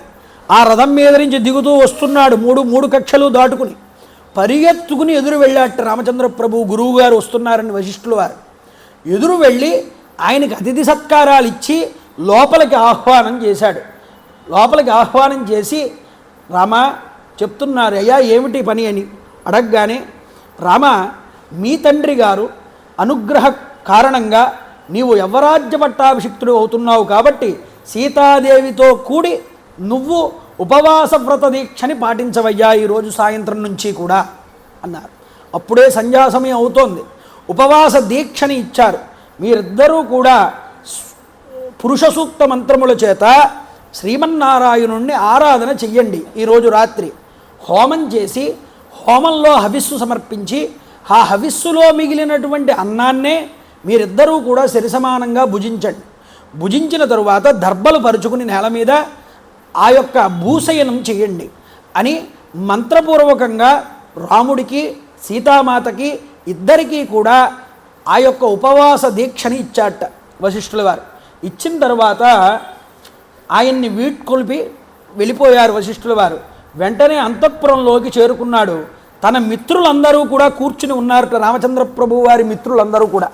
వాళ్లతో కాసేపు మధురమైన సంభాషణలన్నీ చేసి కాసేపు ఆనందంగా నవ్వుకుని రామచంద్ర ప్రభు తరువాత వాళ్ళందరినీ కూడా పంపించాడు. పంపించి ఆ రోజు వశిష్ఠ మహర్షి వారు చెప్పిన విధంగానే ఉపవాస దీక్షను స్వీకరించారు సీతామాత, ఆ యొక్క రామచంద్ర ప్రభు ఇద్దరూ కూడా. హోమం చేశారు శ్రీ మహావిష్ణువుకి, ప్రదక్షిణలు చేశారు. చేసి అగ్నియందు శాస్త్రోక్తంగా హోమం చేసి ఆ హవిష్యాన్నాన్ని తిని దర్భాస్తరణంపై ఇద్దరూ కూడా నిద్రపోయారటండి. వేకువజామునే వంది మాగదులందరూ కూడా నిద్ర లేపారు రామచంద్ర ప్రభువుని. ఆయన నిద్ర లేచారు. సూతుల యొక్క దైవ స్మృతుల చేత స్తుతుల చేత వంది మాగదులు నిర్వహిస్తున్న స్తుతి పాఠముల చేత వంశావళి కీర్తిస్తున్నటువంటి వంశావళి చేత నిద్ర లేచాటండి. ఆ విధంగా నిద్ర లేచిన తర్వాత ఏకాగ్ర చిత్తంతో ప్రాతకాలంలో చేసుకోవలసిన దైవీ కార్యక్రమాలన్నింటినీ కూడా రామచంద్ర ప్రభు పూర్తి చేసుకున్నారు. పూర్తి చేసుకున్న తర్వాత బ్రాహ్మణులందరూ కూడా శ్రీ సీతారాముల వారిని ఇద్దరినీ కూడా స్వస్తి వచనాలతో ఆశీర్వదించారట. బయటకు రాగానే ఆశీర్వదించిన తర్వాత పుణ్యవాచన వేదఘోషలన్నింటినీ కూడా విని తుర్యధ్వనులన్నీ కూడా అయోధ్య అంతటా కూడా మారుమ్రోగాయిటండి. ఆ మారుమ్రోగేటటువంటి ఈ సంభారాలన్నింటినీ రామచంద్ర ప్రభు విన్నారు. ఉపవాస దీక్షలు స్వీకరించినటువంటి రామచంద్ర ప్రభు ఉదయాన్నే లేవగానే అక్కడ ఆ యొక్క ఇంటినంతటినీ తానే దగ్గరుండి అలంకారం చేయిస్తున్నట్ట. ఇలా చేయండి అలా చేయండి అని వాళ్ళకి చెప్తున్నాడు. పురంలో రాముడికి పట్టాభిషేకం జరుగుతోందనేటటువంటి ఉల్లాసంతో ఉత్సాహంతో సమస్త అలంకారాలు చేస్తున్నారట. ప్రతి ఇల్లు ఇంటి ముందు ఖాళీ లేదుటండి. వీధులన్నీ కిక్కిరిసి ఉన్నాయిట. ప్రతి ఇంటిలోనూ కూడా గుమ్మాల దగ్గర గంధము చందనము అలిది ఉంచారట. రంగవల్లికల ముగ్గులన్నీ తీర్చిదిద్దారుట. ఇంటి మీద ధ్వజ పతాకాలు ఎగరవేశారట. కమ్మనైనటువంటి వంటలన్నింటినీ కూడా వండిస్తున్నారట. ఒక పక్క పురమునందలి సమస్త ప్రదేశముల యందు నటీనటులు చక్కని ప్రదర్శనలన్నీ ఇస్తున్నారట. ఆహ్లాదకరమైనటువంటి నర్తకుల యొక్క నాట్య భంగిమలు, గాయనీ గాయకుల మధుర గానములు ప్రజలను చూడముచ్చట్లు గొలిపేటటువంటి విధంగాను కనులు విందుగా కూడా కనిపిస్తున్నది అంటున్నారు. ధూపములతో సుగంధములతో మార్గములన్నీ కూడా పరిమళములతో గుబాళిస్తున్నాయి. వీధుల యందు అమర్చబడినటువంటి వితానములు, పోక చెట్లు, అరటి చెట్లు మున్నగి వాటన్నింటినీ కూడా నీడని తొలగించుటకు మరియు పట్టాభిషేకానంతరము కూడా భద్రగజంపై శ్రీరాముణ్ణి ఊరేగించేసేటప్పుడు ఒకవేళ ప్రొద్దు కనుక గూకితే ఈ చీకట్లు తొలగించడానికి దీపపు స్తంభాలన్నింటినీ కూడా ఏర్పాటు చేస్తున్నారట. ఆ ఉత్సవం అంతా అయ్యేంతవరకు కూడా వెలుగు ఉండాలనేటటువంటి ఉద్దేశ్యంతో ముహూర్తం కొరకు, పట్టాభిషేక ముహూర్తం కొరకు ఈ ప్రజలందరూ కూడా వేచి చూస్తున్నారు. అంత సంభారాలు కూడా జరుగుతున్నాయి. అయోధ్యంతా కూడా గొప్పగా కోలాహల ధ్వనులతో ఉత్సవాలతో వైభవంగా విలసుల్లుతూ కనిపిస్తున్నది. అందువల్ల రామ పట్టాభిషేక దర్శనం ఎప్పుడు జరుగుతుందా అనేటటువంటి ఉత్సాహం అయోధ్య ప్రజలందరిలో కూడా ఉన్నది. ఎప్పుడు రాముడు పట్టాభిషిక్తుడవుతాడా? ఆ కిరీటం బ్రహ్మగారి చేత నిర్మించబడినటువంటి ఆ కిరీటం ఆయన శిరస్సు మీద ఎప్పుడు పెడతారు? ఆయన్ని మనం రాజుగా ఎప్పుడు దర్శనం చేస్తాం? వీళ్ళందరూ కుతూహలపడి ఉంటున్నారు. దూర దూర ప్రాంతాల నుంచి రాజులు వచ్చారు, జానపదులు వచ్చారు, మ్లేచ్ఛ జాతుల వాళ్ళు వచ్చారు. వీళ్ళందరూ కూడా రామ పట్టాభిషేక కాంక్షకై ఆ యొక్క సభాభవనం దగ్గర బారులు తీరారటండి జనాలందరూ కూడా. చూడండి ఎలా ఉందిట, తిమింగళాలతో కూడుకున్న జలజంతువుల చేత అల్లకల్లోలమైనటువంటి సముద్రం ఎలా ఉంటుందో అయోధ్యా నగరం అంత కల్లోలంగా అంత జనసందోహంతో కనిపిస్తున్నది. ఇదంతా రామ పట్టాభిషేకానికి తరలి వచ్చిన ఆనందంతో వచ్చిన ప్రజానీకం అండి. ఇది ఇలా జరుగుతూ ఉండగా ముందరి రోజు రాత్రి ఒక సంఘటన జరిగిందన్నాడు వాల్మీకి మహర్షి. కథని మలుపు తిప్పడానికి దేవతలు చేసినటువంటి ఒక గొప్ప కార్యం అండి ఇది. ఎందుకు? ఇంకా రాముడు రేపన్న రోజు పట్టాభిషిక్తుడైతే రామాయణం అయిపోయినట్టే. రాముడు పట్టాభిషేకంతో రాముడు ధర్మాన్ని స్థాపన చేశాడు, పట్టాభిషిక్తుడయ్యాడు, రాజ్య పరిపాలన చేశాడు. ఇంకా రామాయణం ఏముంది? అసలు కారణం ఏమిటి? ఆయన ఆ రావణాసురుని సంహారం చెయ్యాలి. సంహారం చెయ్యాలి అంటే ఆయన ఏదో రకంగా ముందు పట్టాభిషేకం చేసుకోవడం కాదు, ఆయన ధర్మస్థాపన చెయ్యాలి. ఎప్పుడు? ముందు ఉన్నటువంటి అధర్మాన్ని తొలగించి. అధర్మాన్ని తొలగించకుండా ధర్మం స్థాపన ఎలా జరుగుతుంది? కాబట్టి దేవతలు ఒక పన్నాగం పన్నారు. ఇక్కడ చెప్తున్నాడు, జ్ఞాతి దాసీయతో జాత కైకేయాస్తు సహోషిత ప్రసాదం చంద్రసంకాశం ఆరురోహ యదృశ్యయా సిక్తరాజ పదాం కృష్ణాం ప్రకీర్ణ కుసుమోత్కరహాము అయోధ్యాం మందరా తస్మాత్ ప్రసాదాద్ అన్వవైక్షత. పుట్టింటి నుంచి మెట్టింటికి కైకమ్మ చేత కూడా వచ్చిందిటండి. ఈవిడ పేరు మందర అనేటటువంటి 3 వంపులు తిరిగి ఉంటుందిట గూని స్త్రీ. అసలు దీని పుట్టుపూర్వోత్తరాలు ఏమిటో, ఎక్కడి నుంచి వచ్చిందో, ఎవరి కూతురో, ఎలా ఉంటుందో ఎవ్వరికీ తెలియదుట. అది వాల్మీకే చెప్తున్నాడు ఆ మాట. కానీ మిగతా పురాణాల్లో ఈ మందర ప్రస్తావన ఏమైనా ఉందా అంటే పద్మపురాణంలో చెప్పారు. ఏమని? మందర నామకార్యార్థం అప్సరా ప్రేషితాసురై దాసీకాచన కైకేయ దత్త కేకయ బుభృత. దేవకార్య నిమిత్తమై ఒక అప్సరస స్త్రీటండి ఈ మందర. దేవతలందరూ ఈ అప్సరస స్త్రీని వినియోగించారు. భూమి మీదకి వెళ్ళి కేకేయ రాజ్యంలో జన్మించి కేకేయ రాజుగారి కూతురైనటువంటి కైకేయి దగ్గర ఊడిగం చేస్తూ బ్రతుకు. అలా జాయిన్ చేరిందిటండి ఈ మందర. అప్పటి నుంచి పెళ్ళైనప్పటి నుంచి ఈవిడితోనే వచ్చింది, ఈవిడితోనే ఉన్నది. గాంధారితో పాటు శకునిగాడు వచ్చినట్లు రామాయణంలో ఈ కైకేయితో పాటు ఈ మందర వచ్చి దాపురించి. అయితే ముందర రోజు రాత్రి ఈ ఉత్సవాలు, ఈ వైభవాలు అన్నీ కూడా పెద్ద ప్రాసాదం మీదకి ఎక్కి పైన ఆ భవనం మించి చూస్తోందిట. దానికి ఏమీ అర్థం కాలేదు. అర్థం కాకపోయేటప్పటికి పక్క భవనం మీద మరొక స్త్రీ నిలబడి ఉన్నది. ఆవిడెవరన్నారు? ఎవరెవిడ అంటే ప్రహర్షోత్పుల్లనయనాం పాండురక్షౌ మవాసినీం అవిధూరే స్థితాం దృష్ట్వా దాత్రిం ప్రప్రస్థమందర. రాముణ్ణి పెంచి పోషించినటువంటి దాది, ఆ దాది అనేటటువంటి ఆవిడ అక్కడ ఉన్నది. ఆ దాదిని చూసింది ఈ యొక్క మందర. ఏమే దాది, ఏమిటి ఒక ఉత్సవం ఊరిలో? ఉత్తమేనాభి సంయుక్త హర్షేణార్ధ పరాసతి రామమాత ధనం కిన్ను జనేభ్య సంప్రయచ్చతి.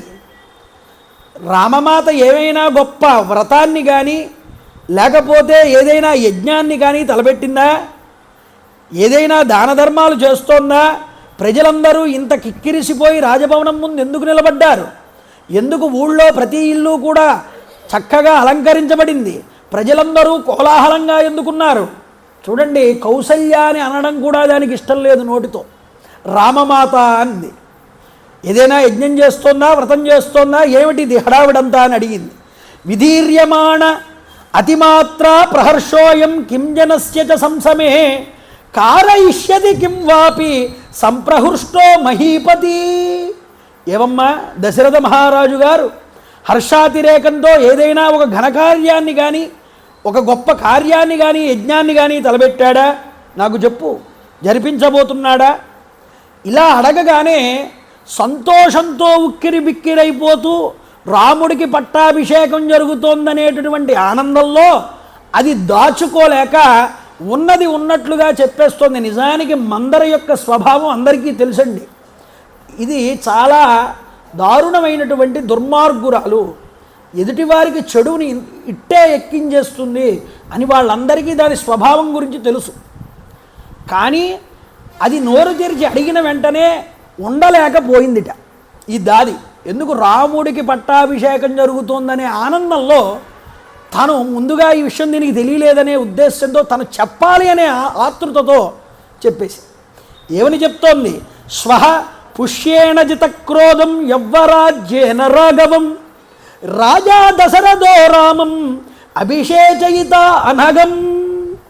అమ్మా, రేపే పుష్యమీ నక్షత్రంలో దశరథ మహారాజు గారు తన జ్యేష్ఠ కుమారుడైనటువంటి రాముడికి పట్టాభిషేకం చేయబోతున్నానని ప్రకటించాడు. ఆ ప్రకటించడం చేయడం వల్లనే ప్రజలందరూ ఆనందంగా ఉత్సవాన్ని జరుపుకుంటున్నారు, రాముడికి పట్టాభిషేకం జరగాలి. అందుకనే ఈ కోలాహలమంతా అని చెప్పింది. ఈ మాట వినగానే అంత ఎత్తైన ప్రాకారం నుండి ఇంత గూనిది కూడా గబగబగబా దిగిపోయిందిటండి మేడమెట్లు. దిగిపోయి వేగంగా ఈ పాపాత్మురాలైనటువంటి మందర కోపంతో ఊగిపోతూ పరిగెత్తుకుంటూ కైక మందిరానికి వెళ్ళింది. కైక మంచం మీద నిద్రిస్తోంది. చూసింది వచ్చినటువంటి మందరిని ఉద్దేశించి మాట్లాడుతోందండి. ఉత్తిష్టమూడే కింశేషే, మందర మాట్లాడుతోంది కైకేయిని. ఉత్తిష్టమూడే కింశేషే భయం త్వమాభివర్తతే ఉపప్లుత మఘౌగేన కిమాత్మానం నభుద్యతే. ఇంకా నిద్రిస్తున్నావేమిటే కైక, లేచి కూర్చోమన్నది. ఆశ్చర్యపోయింది, ఏమిటిది ఇలా మాట్లాడుతోంది మందరా అనుకుంది. ఒక పెద్ద ఆపద వచ్చి పడింది నీకన్నది. నిజానికి అది అంత పెద్ద ఆపద కాకపోయినా అవతల వాడిని మభ్యపెట్టాలి అంటే దాన్ని ఇంత ఉన్నదాన్ని అంత డెవలప్ చేసి మాట్లాడతాడండి అవతలవాడు. ఎలాగైనా వీడిని ఆ ఉచ్చులోకి లాగాలి. అదే చూపిస్తున్నారు మందర యొక్క దుష్ప్రబోధము అంటారు దీన్ని. అనిష్టే శుభఘాకారే సౌభాగ్యేన వికస్తసే చలం హి తవ సౌభాగ్యం నద్యాః శ్రోతైవోప్లగే. కైక, నీ భర్తకు నీ పైన ఏ విధమైనటువంటి ప్రేమ కూడా లేదు. నువ్వు కేవలం భ్రమపడుతున్నావు ఇన్నాళ్ళు కూడా. ఆయనది కేవలం పైపైన నటన మాత్రమే సుమా. పైపైన చిన్న చిన్న అనురాగాలన్నీ నీ మీద చూపించి నువ్వేదో అదృష్టవంతురాలు అనుకుంటున్నావు మీ భర్తని చూసి. ఈరోజు మొత్తం అంతా కూడా అనుగ్రహాన్ని పెద్ద భార్యకి కట్టబెడుతున్నాడు. నీకు అర్థం కావట్లేదు. నీ అదృష్టం ఎలాంటిది అంటే గ్రీష్మకాలంలో ఉన్నటువంటి నీరు ఎలా ఆవిరైపోతుందో, గుంటలో పడిన నీరు అలా నీ అదృష్టం అంతా ఆవిరైపోతుంది, నీకు తెలియట్లేదన్నది. ఏమేమందరా, ఆ అశుభం ఏమిటి? ఏ విధంగా సంభవించింది? ఏ విధమైనటువంటిది దుష్ప్రభావము లేదు కదా, చెడు వార్తనేమీ తీసుకురాలేదు కదా. విషయఛాయలన్నీ కూడా నీ మీద కనపడుతున్నాయి, అలముకొని ఉన్నాయి. ఈ దుఃఖితురాలవడానికి కారణం ఏమిటని అడిగింది. వెంటనే రామ పట్టాభిషేకం గురించి తెలియకుండా కైకేయి యొక్క మధుర వచనాలన్నింటినీ కూడా వింటూ కోపంతో ఏ విధంగా దీన్ని మార్చాలో తెలియక ఊగిసలాడిపోతున్నటువంటి ఆ మందర ఈ యొక్క కైకని ఎలాగైనా మార్చాలి, దీనికి ఇంకా ఏ విషయమూ బోధపడలేదు అనే ఉద్దేశంలో అంటోందండి కైకతో. ఇంకా ఏం కొంప మొలగడం ఏమిటి, జరగాల్సిందంతా జరిగిందని. కైకా నీకు విభుండు నీదు విభుండు గూర్చుననుచున్ గర్వించు మున్నెప్పుడు లోకైక ప్రకటంబుగా అదెగదా లోలాక్షి కౌసల్యకు అత్యంత ప్రేమ భరంబు చూపుటకు రాజుం చేయుచున్నాడు. ఆ కాంతాతిలకంబు పుత్రు భరతుండట్లుండ ఇట్లిములన్. భాస్కర రామాయణంలో భాస్కరుడు అంటాడు ఈ మాట. సవతి తల్లి కొడుకు సకల భూభాగంబుననుభవించుచుండ అకట భరతుడధిక దీన వృత్తి ఆతని అడుగులు కొలిచియుండవలసే పల్కులేలా. ఏమమ్మా కైకా, ఇక నువ్వు కౌసల్యని, భరతుడు రాముణ్ణి అనుసరించాల్సిందే. వాళ్ళు ఎలా చెప్తే అలా నడుచుకోవలసిందే. వాళ్ళకి మీరిద్దరూ ఊడిగం చెయ్యవలసిందే. అలాంటి స్థితిలోకి దశరథుడు ఈరోజు నిన్ను దించేస్తున్నాడు. సవతి తల్లి కొడుకు రాజవుతూ ఉంటే, నీ కొడుకు ఊడిగం చేస్తూ ఉంటే నేను చూడలేనన్ను. చూడండి కైకేయి, నీకేమాత్రమూ ఆపద వచ్చినా నీ వేదనకు అంతమే అనేటటువంటిది ఉండదు. నీకు అభివృద్ధి లభించనితో నా ఆనందానికి అవధం ఉండదు. కాబట్టి నీకు అభివృద్ధి లభించాలని నేను కోరుకుంటున్నాను. నీకు అభివృద్ధి లభించాలి. ఇది ముమ్మాటికి నిజం. ఓ దేవి, నీకు మహారాజ వంశంలో జన్మించినటువంటి దానివి, మహారాజు వంశంలో మెట్టిన దానివి కాదు. రాజుల యొక్క నిర్ణయాలు, రాజుల యొక్క కుతంత్రాలు ఎలా ఉంటాయో నేను నీకు చెప్పక్కర్లేదు.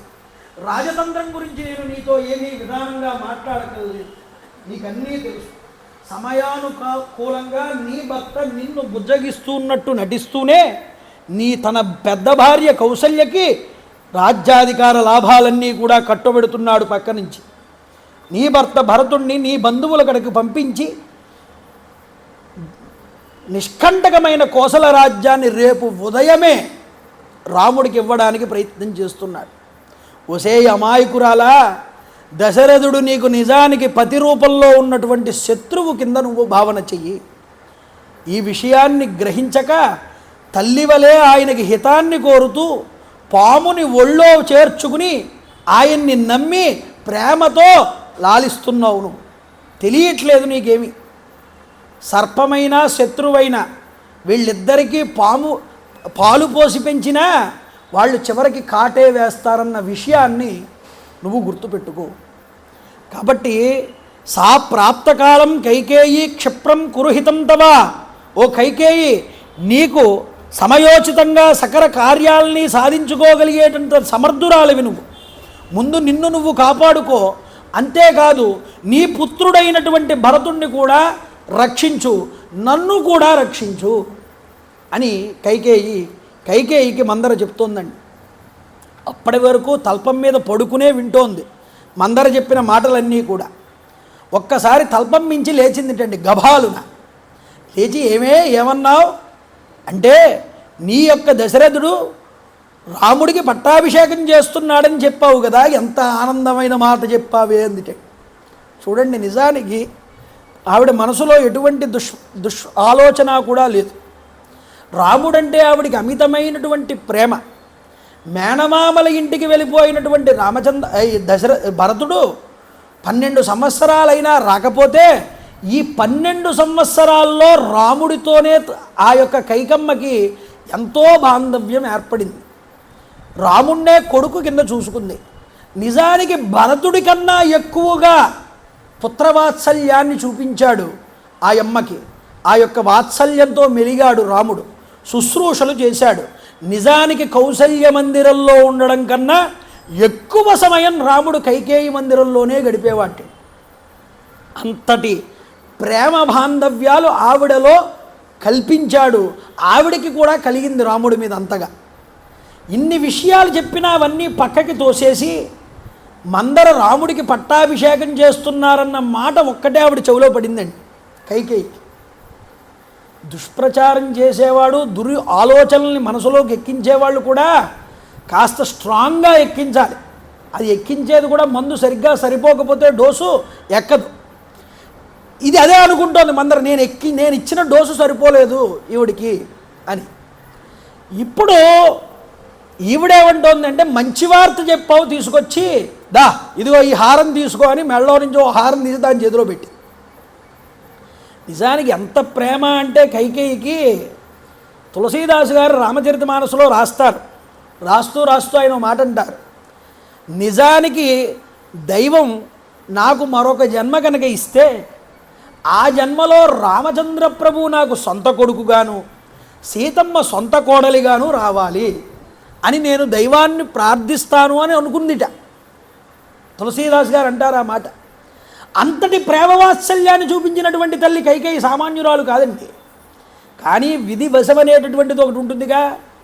ఎంత మంచి బుద్ధితో మనం ఉండాలనుకున్నా పక్కన మనం చేసినటువంటి దుష్టాంగత్యం అనేటటువంటి దానివల్ల ఆ సాంగత్యము మనల్ని, మన యొక్క బుద్ధిని చెడగొడతాయి. అందుకనే రామచంద్ర ప్రభు గుణాలు మనం చదివినప్పుడు దుష్టులని దుస్సాంగత్యపరుల్ని దగ్గరికి రానిచ్చేవాడు కాదు రాముడు అని చెప్పాడు నిన్న వాల్మీకి మహర్షి. వాళ్ళకి ఎంత దూరంగా ఉంటే మనం మనకి అంత శ్రేయస్సు. కాబట్టి ఈవిడ ఈ మాటని, ఈ నగ ఎప్పుడైతే తీసి దాని చేతిలో పెట్టిందో అది పూర్తిగా తిప్పి గిరగిరా తిప్పి నేలకేసి కొట్టిందిట. ఈవిడ ఎదురుకుండానే కొట్టగానే అంటోంది, హర్షం కిమిదమస్థాన కృతవత్యసి బాలిసే శోకసాగర మధ్యస్థం ఆత్మానం నావబుద్ధ్యసే. ఒసే మూర్ఖురాల కైక, దుఃఖించవలసిన సమయం వచ్చినప్పుడు కూడా ఇంత సంతోషపడతావేమిటే నువ్వు? ఇక నీకు శోకసాగరమే గతి. మున్ముందు నీ పరిస్థితి ఏమిటో నాకు కనిపించేస్తోంది అంటూ, నీ అజ్ఞానాన్ని చూస్తూ ఉంటే నాకు నవ్వొస్తోందంది. నీ తెలివిలేని తనాన్ని నేను ఎంతయో కూడా బాధపడుతున్నానంది. శత్రువైన సవతి కుమారుడు యొక్క ఉన్నతి మృత్యువు వంటిదన్న విషయాన్ని నువ్వు తెలుసుకోలేకపోతున్నావు అన్నది. చూడండి, దానిని చూసి బుద్ధి కలిగినటువంటి ఏ ఆడదైనా సరే సంతోషిస్తుందా? ఈరోజు నువ్వు ప్రవర్తన అలా ఉన్నదని. శోచామి దుర్మతిత్వంతే కాహి ప్రాజ్ఞా ప్రహర్షయేత్. రాజ్యాధికారాన్ని పొందేటటువంటి విషయంలో శ్రీరాముడు భరతుడు ఇద్దరికీ కూడా సమానమైనటువంటి అర్హత ఉన్నది. అందువల్ల భరతుడనినా శ్రీరామచంద్రుడికి కాస్త భయం ఎక్కువ అన్నాడు. చూడండి, నిజానికి ఎంత హాస్యాస్పదంగా మాట్లాడుతుందో మందర. చిన్నతనం నుండి రాముణ్ణి చూసినటువంటి కైకేయి కూడా దీని మాటల ఉచ్చుల్లో పడుతుంది. ఎందుకుట సమానార్హత ఉన్నది భరతుడికి రాముడికి అంటే దానికి కూడా ఒక లెక్క చెప్పింది. రాముడు పునర్వసు నక్షత్రంలో పుట్టాడు, భరతుడు పుష్యమీ నక్షత్రంలో పుట్టాడు, ఇద్దరూ నవమి తిథిలోనే పుట్టారు. కాబట్టి రాముడికి ఎంత అధికారం ఉందో రాజ్యం మీద అంత అధికారము భరతుడికి కూడా ఉంటుంది. ఇక లక్ష్మణ శత్రుఘ్నులు అంటావా, రాముణ్ణి ఎన్నడూ లక్ష్మణుడు అనుసరిస్తాడు, విడిచిపెట్టడు. శత్రుఘ్నుడు అంటావా, ఎప్పుడూ భరతుడిని అనుసరిస్తాడు, ఆయన అతడు విడిచిపెట్టడు. వాళ్ళిద్దరూ కూడా నవమి రోజు జన్మించలేదు, దశమి రోజు జన్మించారు. వాళ్ళ నక్షత్రాలు ఆశ్లేష నక్షత్రం. కాబట్టి రాముడి యొక్క పట్టాభిషేకానికి, రాజ్య పట్టాభిషేకానికి లక్ష్మణుడు శత్రుఘ్నుడు చాలా దూరంగా ఉన్నారు. కానీ ఇతని తర్వాత దగ్గరగా ఉన్నవాడు ఎవడు? మీ యొక్క కుమారుడైనటువంటి భరతుడు. దానివల్ల రాముడు భయపడుతున్నాడు, నాకెక్కడ భరతుడు అడ్డొస్తాడా రాజ్యం చేపట్టడానికి అని ఎక్కిస్తోందండి.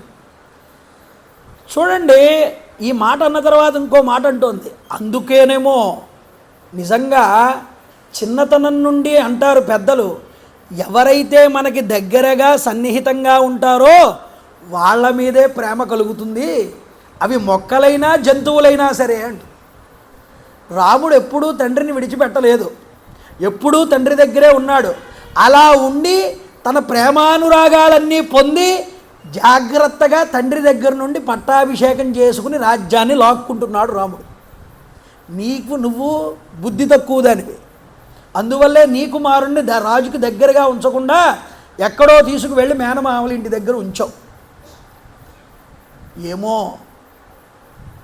భరతుడి వల్లే రాజ్యం చాలా ఇబ్బంది కలుగుతుంది నాకు, రేపన్న రోజున రాజ్యంలో వాటాకు వస్తాడని మేనమామల ఇంటికి పంపించినట్లుగా తర్వాత అక్కడి నుంచి అక్కడే హతం చేయిస్తాడేమో రాముడు. ఎవరు చెప్పగలరు? ఎవరూ చెప్పలేరు. నా సలహా ఏమిటో చెప్పమంటావా కైక? నువ్వు మేనమామల ఇంటికి పంపినటువంటి భరతుణ్ణి అక్కడి నుంచి అక్కడికే ఏ అరణ్యాలకైనా పంపించేయి, ఇక్కడికి తీసుకురాకు. ఎందుకంటే రాముడు కనుక పట్టాభిషిక్తుడైతే అతడి వల్ల నీకు నీ కుమారుడికి ఎప్పటికైనా ప్రమాదం వాటిల్లుతుంది. రాజులనేటటువంటి వారు శత్రుశేషాన్ని ఉంచుకోరు. నీ కుమారుడి వల్ల ఎలాగైనా ప్రమాదం ఉంటుంది రాజ్యానికని, తన రాజ్యార్హతకని ముందుగానే శత్రువులు లేకుండా హతమారుస్తాడు రాముడు నీ కుమారుణ్ణి. చూడండి, ఈ మాటలన్నీ చెప్తూ ఉంటే పాపం ఆవిడన్నది మధ్యలో ఒక మాట, పోనీలేవే రాముడిని అన్ని మాటలు అనడం ఎందుకు, రామో రాజ్ఞ సుతో జ్యేష్ఠ యవ్వరాజ్యం అతోర్హతి. రాముడు చాలా గుణసంపన్నుడు, పెద్దల దగ్గర శిక్షణ తీసుకున్నటువంటి వాడు, గురువుల దగ్గర ధర్మజ్ఞుడు, సత్యాన్ని పలుకుతాడు, పవిత్రుడు, పైగా మహారాజు గారి పెద్ద కుమారుడు. నిజానికి ధర్మం ప్రకారం ఇంటికి పెద్దవాడే రాజ్య పట్టాభిషేకానికి అర్హుడు. కాబట్టి రాముడైనా నాకు భరతుడైనా ఇద్దరూ ఒక్కళ్ళే, నాకు కొడుకుల కిందే లెక్క, ఇద్దరిలో ఎవరైనా పర్వాలేదు లేవే. అయినా ఈరోజు రాముడు పట్టాభిషిక్తుడయ్యాడు, కనీసం ఓ 100 సంవత్సరాల తర్వాత అయినా నా కుమారుడైనటువంటి భరతుడు కూడా రాజవుతాడులే, నీకెందుకు అంత బాధ? దీని పన్నాగం పారిందనుకుందండి కైక. ఈ మందర పిచ్చిదానా, భవిత రాఘవో రాజా రాఘవస్యానుయ సుత రాజవంశాస్తు కైకేయి భరత పరిహాస్యతే. ఒసే వెర్రి కైక, రాముడికి పట్టాభిషేకం అయితే అతని తర్వాత అతని కుమారుడవుతాడా రాజు, లేకపోతే అతని తమ్ముడవుతాడా? దశరథుడు రాజు అయిన తర్వాత అతని కుమారుడవుతున్నాడా పట్టాభిషేకం, లేకపోతే దశరథుడికి ఎవరైనా సోదరులు ఉంటే అతలవుతారా? రాజ విషయాలు మరీ విషయాలు తెలియకుండా మాట్లాడుతున్నావు. ఒక్కసారి రాముడు కనుక పట్టాభిషేకం చేసుకుంటే ఇక ఎన్నటికీ నీ కుమారుడికి రాజ్యాధికారం పొందేటటువంటి అర్హత ఎప్పటికీ లేదు. కాబట్టి ఇప్పటికైనా బుద్ధి తెచ్చుకో. రాముడు లక్ష్మణుడికి ఏ విధమైనటువంటి అపకారం చెయ్యడు, ఎందుకంటే తనతోనే లక్ష్మణుడు ఉంటాడు కాబట్టి. ఇక ఎటొచ్చి అపకారం చేసేది ఎవరికైనా ఉంది అంటే అది భరతుడికి మాత్రమే. ఇందులో ఎటువంటి సందేహము లేదు. ఈ ప్రమాదం ఉండుటను బట్టి భరతుడు కేకేయ రాజ్యం నుండి నేరుగా అడవులకు పోవడమే మంచిది. కాబట్టి పతి అయినటువంటి దశరథుడి యొక్క ప్రేమకు మిక్కిలి పాత్రురాలైనటువంటి ఆవిడ గర్వం చేత నీవు రామమాత అయినటువంటి కౌసల్యని ఇది వరకు ఎన్నో మాటలు అన్నావు. పెద్దవారి అని కనీసం ఆ గౌరవం నువ్వు ఇచ్చావా? కౌసల్యకి ఇవ్వలేదు. ఎన్నో మాటలు అన్నావు, దాసీ కన్నా దారుణంగా చూసావు. ఇవన్నీ గుర్తుంచుకోదు అని అనుకుంటున్నావా నువ్వు కౌసల్య? అన్నీ గుర్తుపెట్టుకుంది. రేపన్న రోజున అతని కుమారుడు పట్టాభిషిక్తుడైతే కౌసల్య రాజమాత అవుతుంది. రాజమాత ఆవిడైతే అధికారం అంతా ఆవిడ చేతిలో ఉంటుంది. అప్పుడు నువ్వు నీ కొడుకు దాసుల కింద చేతులు కట్టుకుని వాళ్ళ ముందు నిలబడాలి. నేను కూడా అక్కడే నిలబడతాను, నాతో సమానంగా నువ్వు నా పక్కన నిలబడి చేతులు కట్టుకోవాలి. చూడండి, ఈ మాట ఎప్పుడైతే అందో ఊహించుకుంది కైక తనకి తానుగా. కౌసల్య ముందు నేను చేతులు కట్టుకుని నిలబడాలా, మా కొడుకుని అరణ్యాలకి పంపాలా? ఏమిటే మందరా, ఏం మాట్లాడుతున్నావు నువ్వు అన్నది. ఏవముక్తాతు కైకేయి కోపేన జ్వలితానన.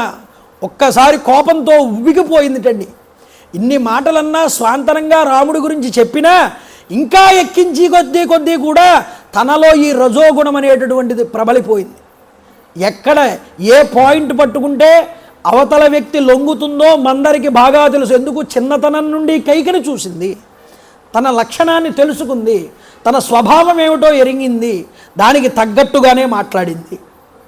కాబట్టి పూర్తిగా సత్వగుణ సంపన్నులైన వాళ్ళని కూడా రజోగుణంగా దుష్టులైనటువంటి వాళ్ళు చాలా తేలికగా మారుస్తారు. దుష్ట సాంగత్యం అందుకని పనికిరాదంటారు. కాబట్టి ఏమిటంటేనండి, ఇక్కడ చూడండి అమ్మ ఏడుపు నటించింది. నీకోసమే నేను ఇదంతా చేస్తున్నాను, నీ చేత తిట్లు తింటున్నాను అన్నది మందర. భరతునటు తాత ఇంటికి పంపివైచి వర్తమానము సైతము పంపకుండా పట్టమును రామునకు కట్టబెట్టవలసినట్టి అవసరము ఏటికి అవనిపతికి. కనీసం ఒక్క కబురైనా పెట్టాడా భరతుడికి? మీ అన్నయ్యకి పట్టాభిషేకం జరుగుతోందిరా, నువ్వు రావాలి, నువ్వు లేకుండా ఎలా చేసుకుంటాడు పట్టాభిషేకం అనే కబురైనా వెళ్ళిందా? పోని మీ తండ్రి గారికైనా కబురు పంపాడా? పంపలేదు. దీంట్లో ఉన్న మర్మం నువ్వు ఆలోచించు కైక. అంతేకాదు, నీవే యోచించుకునుమమ్మా, నీ కడుపున పుట్టిన ప్రేగుదెంచుకు పుట్టిన బిడ్డ కన్నా మిన్న ఎట్లవును ఆ రాముడెన్నటికి అనుచువచించే మందర ఆపకుండా. అందరికన్నా గారాభంగా చూసుకున్నాడు నిన్ను, గారాభమైన భార్యగా నిన్నే ఎప్పుడూ కూడా కీర్తించాడు. అసలు ఎప్పుడైనా నీ మందిరానికే ముందు వస్తాడు, అందరికన్నా మొట్టమొదటి పీట నీకే వేస్తాడు. అలాంటి వాడు నీ కొడుకుకి ఇవ్వాలా పట్టాభిషేకం? పెద్ద భార్య అయినటువంటి కౌసల్య కొడుకుకి ఇవ్వాలా? ఆదరణంతా నిన్ను చూపించిగా, నీ మీద చూపించే ఆదరణ పెద్ద కుమారుడికి ఇచ్చేస్తున్నాడా ఈరోజు కౌసల్యకి? అంటే ఇన్నాళ్ళు నిన్ను భ్రమలోకి దించాడు దశరథుడు అన్నది. ఎందుకోనమ్మా ఇవన్నీ ఎందుకు చెప్పాల్సి వచ్చిందంటే, పుట్టింటి నుండి మెట్టింటికి వదలలేక వెంట వచ్చినాను, నాటి నుండి నిన్నే నా దైవముగా నుంచి చేతనైన సేవ చేసినాను. నా చిన్నతనం నుండి నీతోనే ఉన్నాను, నీ చిన్నతనం నుండి నిన్నే దైవంగా భావించాను, నీ క్షేమమే నేను కోరుకుంటాను తప్ప మరొక విషయాన్ని నేను కోరతానా అన్న. కానీ నేడు నన్ను కానిదానిగా చూచి నేను చెప్పినట్టి నిజములోని మూలము అరయలేక మరయుచుంటివి నీవు, దేవుడొకడే ఇంక దిక్కు నీకు. దేవుడే దిక్కు. ఇంకా నేను చెప్పాల్సిన మంచంతా చెప్పాను, అది నీ హృదయానికి ఎక్కిందా బాగుపడతావు, లేకపోతే ఎవరు ఏమి చేయలేరన్న. ఇక్కడ చెప్తున్నారు చూడండి ఒక కవి, అనగననగరాగమతి శైలుచునట్లు తినగ వేము తీయనైనా మాట్కి మరల మందర మాటలు వినగా కైక మనసు మారే. ఇలాగ చెప్పినే మాటే చెప్తూ దాని మనసుని చెడగొట్టిందండి ఈ మందర. చెడగొట్టగానే ఒక్కసారి వేగంగా మంచం మించి లేచి కూర్చుంది. చాలా కోపానికి గురయ్యింది. ఎట్టి పరిస్థితుల్లోనూ నా కుమారుడికి రాజ్యపట్టాభిషేకం జరగకుండా నేను ఊరుకోనన్నది. నా కొడుకుని అరణ్యాలకి పంపించమంటావా? ఇప్పుడే ఈరోజే రాముడిని అరణ్యాలకి పంపిస్తానన్నది. చూడండి చెప్తూ, ఈమె మందర ఏదైనా ఉపాయం ఉంటే చెప్పవే, ఏం చెయ్యాలో తక్షణ కర్తవ్యం అని అడిగిందండి. దాని యొక్క మాట చెల్లిందనుకుంది, ఇక రెచ్చిపోతుంది మందర.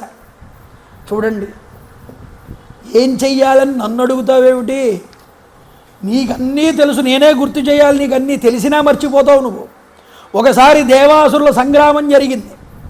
సంగ్రామం జరిగినప్పుడు దక్షిణపదం వైపుకు వెళ్ళాడు దశరథుడు. అప్పుడు నువ్వే రథసారథ్యం చేశావు, దశరథుడితో పాటు నువ్వే వెళ్ళావు.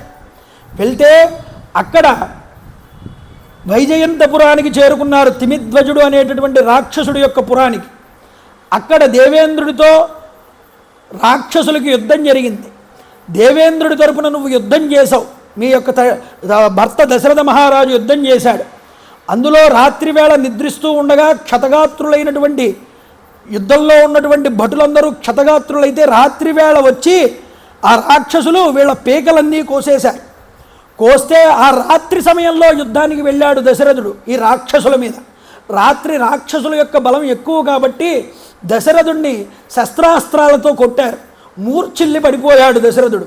మూర్ఛిల్లి పడిపోతే నువ్వు సారథ్యం చేస్తున్నావు, వేగంగా అక్కడి నుంచి తప్పించి దశరథుణ్ణి ఒక ప్రశాంతమైన వాతావరణంలోకి తీసుకువెళ్ళి ఎవరూ లేని చోటకి ఉపచర్యలన్నీ చేసి దశరథుడు మళ్ళీ కోలుకునేలాగా చేశావు.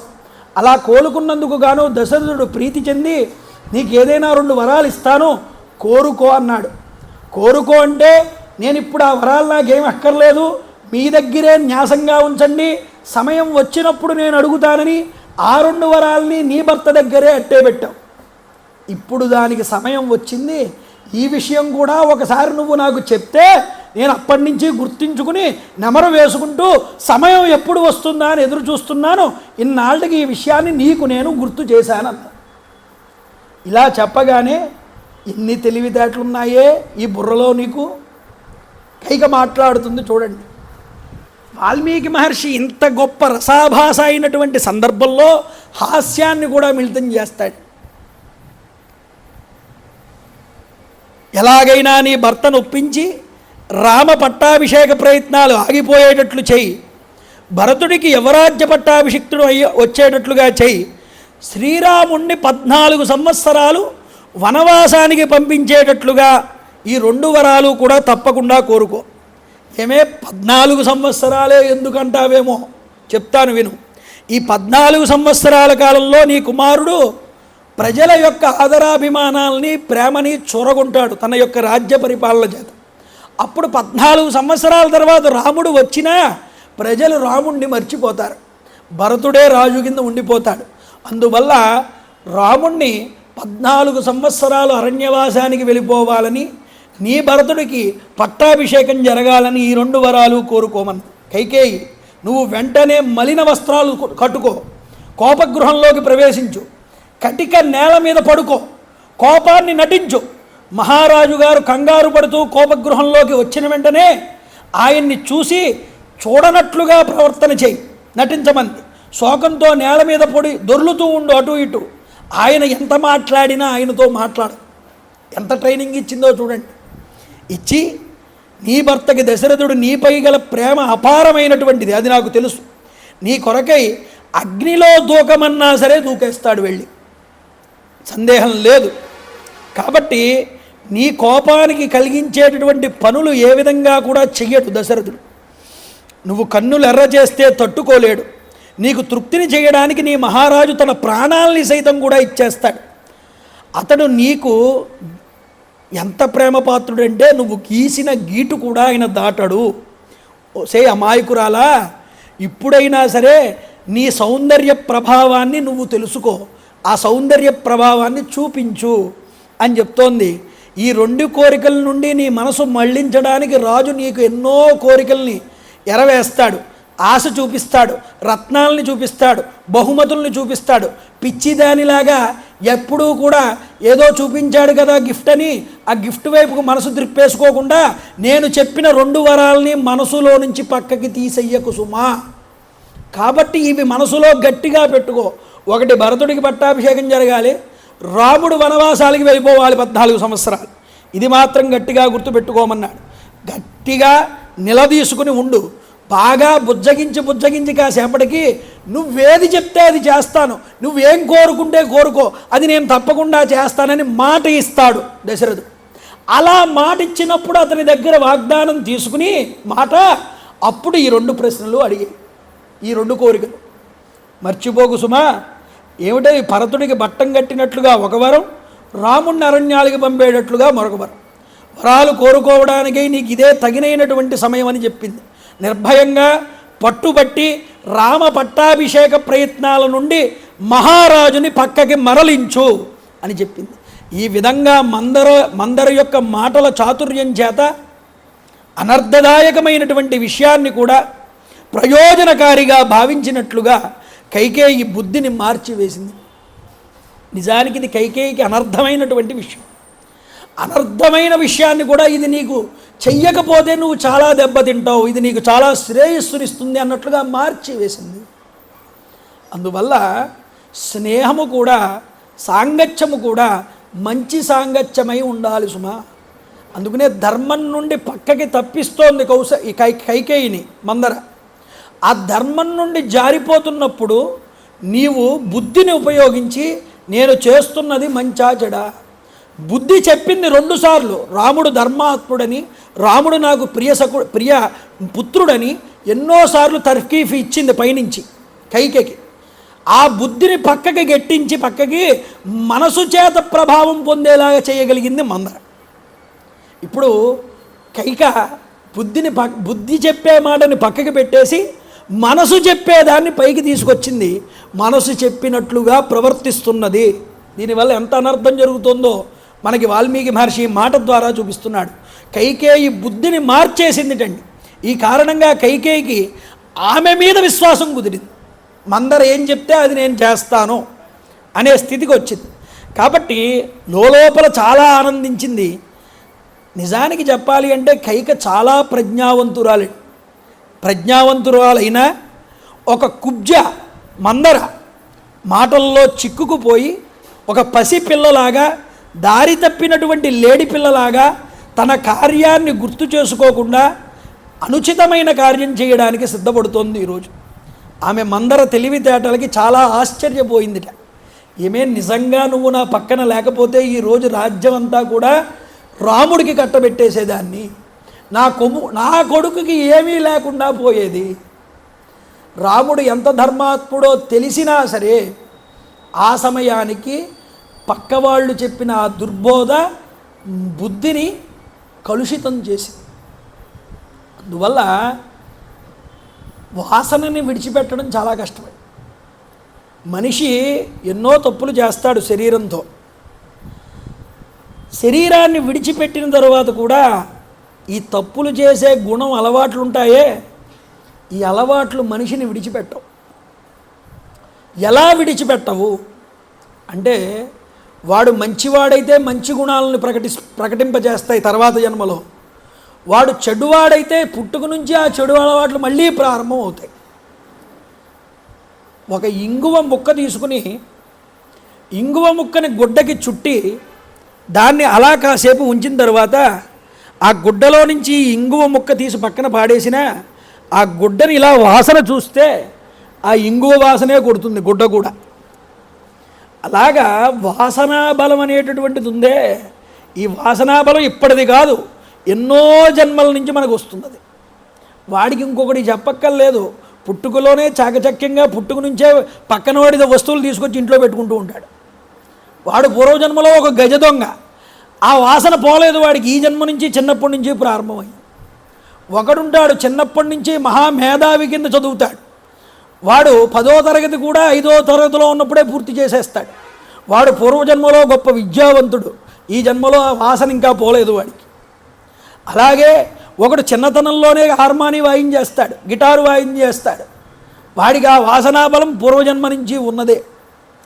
అలాగా దుష్ట సాంగత్యంతో కలవడం, వాళ్ళ మాటలు వినడం, చెడు సాంగత్యం వైపు మరలడం, ఇవన్నీ ఏవైతే ఉన్నాయో ఇవి పూర్వజన్మ నుంచి ఉన్నవే మనందరికీ కూడా. వాటిని ఎలా దూరం చేసుకోవాలి? మన యొక్క ధర్మం చేత, మన సహచర్యం చేత, దైవానుగ్రహం చేత, ఇటువంటి పురాణాలు వినడం చేత ఎలా బ్రతకాలో, మహాత్ములు ఎలా బ్రతికారో, ఎవరు ఏ తప్పు చేయడం వల్ల చాలా ఇబ్బందులు పడ్డారో జీవితంలో, ఇవన్నీ కూడా మనకి ఇతిహాస పురాణాలు చూపిస్తాయి. అలా వెళ్ళకూడదని, అలా బ్రతకకూడదని ఋషులు మనకి చెప్పారు ఈ పాత్రలన్నింటినీ అడ్డుపెట్టి. అలా బ్రతకకుండా ఎవడైతే మనసును మార్చుకుని నేను నడుస్తున్న మార్గం మంచిదా, నేను నడుస్తున్న మార్గం చెడ్డదా తెలుసుకుని ప్రవర్తిస్తాడో వాడు బుద్ధిమాన్, బుద్ధితో ప్రవర్తించేవాడు అని అర్థము. ఒకవేళ ఇన్ని విన్నా సరే, ఇన్ని గ్రంథాలు విన్నా సరే, ఇన్నిసార్లు రామాయణం విన్నా సరే మనలో ఈషన్ మాత్రము కూడా మార్పు రాలేదు అంటే వాడిని దైవము కూడా ఉద్ధరించలేదని అర్థం. బుద్ధి దాకా వాడి ఎప్పుడూ కూడా ఆలోచించడు అని అర్థం. కాబట్టి ఏమిటి అంటే, ఒక మంచి విషయాన్ని మనం విన్నప్పుడు, దైవానుగ్రహంగా దైవము యొక్క కథని మనం విన్నప్పుడు దానిని మనల్ని మనం పరిశుద్ధం చేసుకోవడానికి వినియోగించుకోవాలి. నిజానికి దైవం యొక్క గొప్ప విశేషం ఏమిటో తెలుసా అండి? 1కి 2 సార్లు మీరు దైవనామస్మరణ చేసి, 1కి 2 సార్లు దైవాన్ని పూజించి, దైవ కథని విని మనసులో పెట్టుకుంటే నువ్వు ఆటోమేటిక్గా ఉద్ధరించబడిపోతావన్న. ఒకసారి పక్కకి వెళ్ళొచ్చు బుద్ధి, వినగా వినగా నీకు శుద్ధత్వం అనేటటువంటిది ఏర్పడుతుంది. రామకృష్ణ పరమహంస ఒక చిన్న కథ చెప్పేవారు. ఏమిటి అంటే, ఒక శాస్త్రులు గారు రామాయణం చెప్తున్నారట, పురాణం. రోజు కూడా ఒక రైతు ఇంటికి వచ్చిన తర్వాత స్నానం చేసి పురాణం వినడానికి వెళ్ళేవాడు. రోజు కూడా ఇంటికి వచ్చిన తర్వాత భార్య భర్తని అడిగేది, ఏమయ్యా ఈరోజు రామాయణం విన్నావు కదా, శాస్త్రులు గారు చెప్పారు కదా, ఏమర్థమయ్యింది నీకు? ఈ రైతు అనేవాట నాకేమీ అర్థం కాలేదే అన్నట్టు. పోనీ రెండో రోజు వెళ్ళాడు, రెండో రోజు చెప్పాడు, ఇంటికి వచ్చాడు, ఏమయ్యా విన్నావు కదా ఈరోజు కూడా, ఏమర్థమైంది నీకు? ఏమీ అర్థం కాలేదన్నాడు. 42 రోజులు వెళ్ళాడు రామాయణం వినడానికి. ఇంటికి వచ్చాడు, చివరి రోజు కళ్యాణం జరిగింది, ప్రసాదం పెట్టారు, శుభ్రంగా తిన్నాడు, ఇంటికి వెళ్ళాడు. ఇంక పడుకుందామని సిద్ధమవుతూ ఉంటే భార్య అడిగింది లేపి, ఏం అర్థమయ్యింది నీకు రామాయణం? అయిపోయింది కదా ఈ రోజుతో విన్నాం అంతాను, ఏమీ అర్థం కాలేదన్న. ఒక పని చెయ్యి, అదిగో బయట కనిపిస్తోంది కదా ఒక పెద్ద రాయి, ఇలా తీసుకురా. ఆ రాయిని పట్టుకుని వచ్చాడు భర్త. దీని నిండా నీళ్లు తీసుకుని రా, ఆ ఏటుగట్టి దగ్గరికి వెళ్ళదు. సరే అరే ఆ రాగిని ముంచాడు, తీసుకొచ్చాడు, నీళ్ళేవంది, దీని మీద నిలబడలేదన్నాడు. అయితే మళ్ళీ తీసుకురా అంది. వెళ్ళాడు, మళ్ళీ వెళ్ళాడు, ముంచాడు, తీసుకొచ్చాడు, నీళ్లు నిలబడలేదు. నీళ్లు నిలబడలేదని చెప్పాడు. మళ్ళీ ప్రయత్నం చేయండి. మళ్ళీ వెళ్ళాడు, ముంచాడు, తీసుకొచ్చాడు రాయిని, నీళ్ళేవంది, నిలబడలేదన్నాడు. నీ బుర్ర ఈ రాయి ఒకటే, దీని మీద ఏమీ నిలబడినట్లుగానే నువ్వు ఎంత రామాయణం విన్నా నీ బుర్రలో ఏమీ నిలబడదండి భార్య. అప్పుడు ఈ రైతు అన్నాడు, నిజమే, నాకేమీ అర్థం కాలేదు విన్నది, కానీ ఈ రాయిలో ఏమీ నిలబడకపోయినా దీన్ని అన్నిసార్లు ఆ నీళ్ళల్లో ముంచి తీసుకురావడం వల్ల దీని మీద ఉన్న మట్టంతా పోయి ఇది పరిశుభ్రంగా చాలా స్వచ్ఛంగా మారింది. అలాగే నా మనసు కూడా పరిశుద్ధమయ్యింది, నేను చాలా స్వచ్ఛంగా మంచిగా మారాను ఈ రామాయణం వల్ల, అది మాత్రం నాకు తెలుసు అన్నాడు. వెంటనే ఏం చెప్పాలో తెలియక పాదాలకి నమస్కారం చేసింది. నువ్వు తెలిసి విను రామాయణం, తెలియకుండా విను, నీలో ఆ మనస్సు అనేటటువంటిది, నిర్మలత్వం అనేటటువంటిది ఎన్ని జన్మలైనా సరే పోదు సుమా, అది ఎప్పటికీ నీతోనే ఉంటుంది. నీకు అర్థమైందా అర్థమవ్వలేదా పక్క విషయం. భగవంతుడి యొక్క కథాగానాన్ని వినగా వినగా వినగా ఎప్పటికైనా దాని ఫలితం ఒక్కసారిగా నీ జీవితంలో కనిపించి తీరుతుంది సుమా. పెద్దలు చూపించినటువంటి మార్గం అండి ఇదంతా కూడా.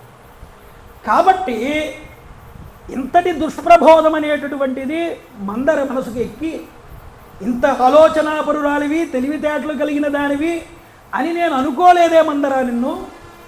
కుబ్జ, నీ అంతటి తెలివి కలిగినటువంటి దాన్ని, ఇంత గొప్పగా మాట్లాడగలిగేదాన్ని ఇంతవరకు నేను ఎవ్వరిలోనూ చూడలేదు. నిజంగా ఈ లోకల్లో ఉన్నటువంటి గూనివారులందరికన్నా కూడా నువ్వే అందమైనటువంటి గూనిదానివి అని దీన్ని పొగుడుతోందండి. ఇంతటి సలహా ఇచ్చావు కదా నువ్వు. అంతేకాదు, యథార్థంగా నా మేలు కోరేటటువంటి దానివి కూడా నువ్వే. రాజుగారి సంకల్పాలు, అందులో ఉండే అంతరార్థాలు నువ్వు నాకు కనుక చెప్పకపోతే నేను ఎంత మోసపోయేదాన్ని అంటున్నా. కుబ్జలలో దాదాపు అందరూ కూడా అవయవ సౌష్ఠవం కలిగినటువంటి వారు. అవయవాలు అనేటటువంటివి అవయవ సౌష్ఠవం లేని వారే వంకరగా భయంకరంగా ఉంటారు.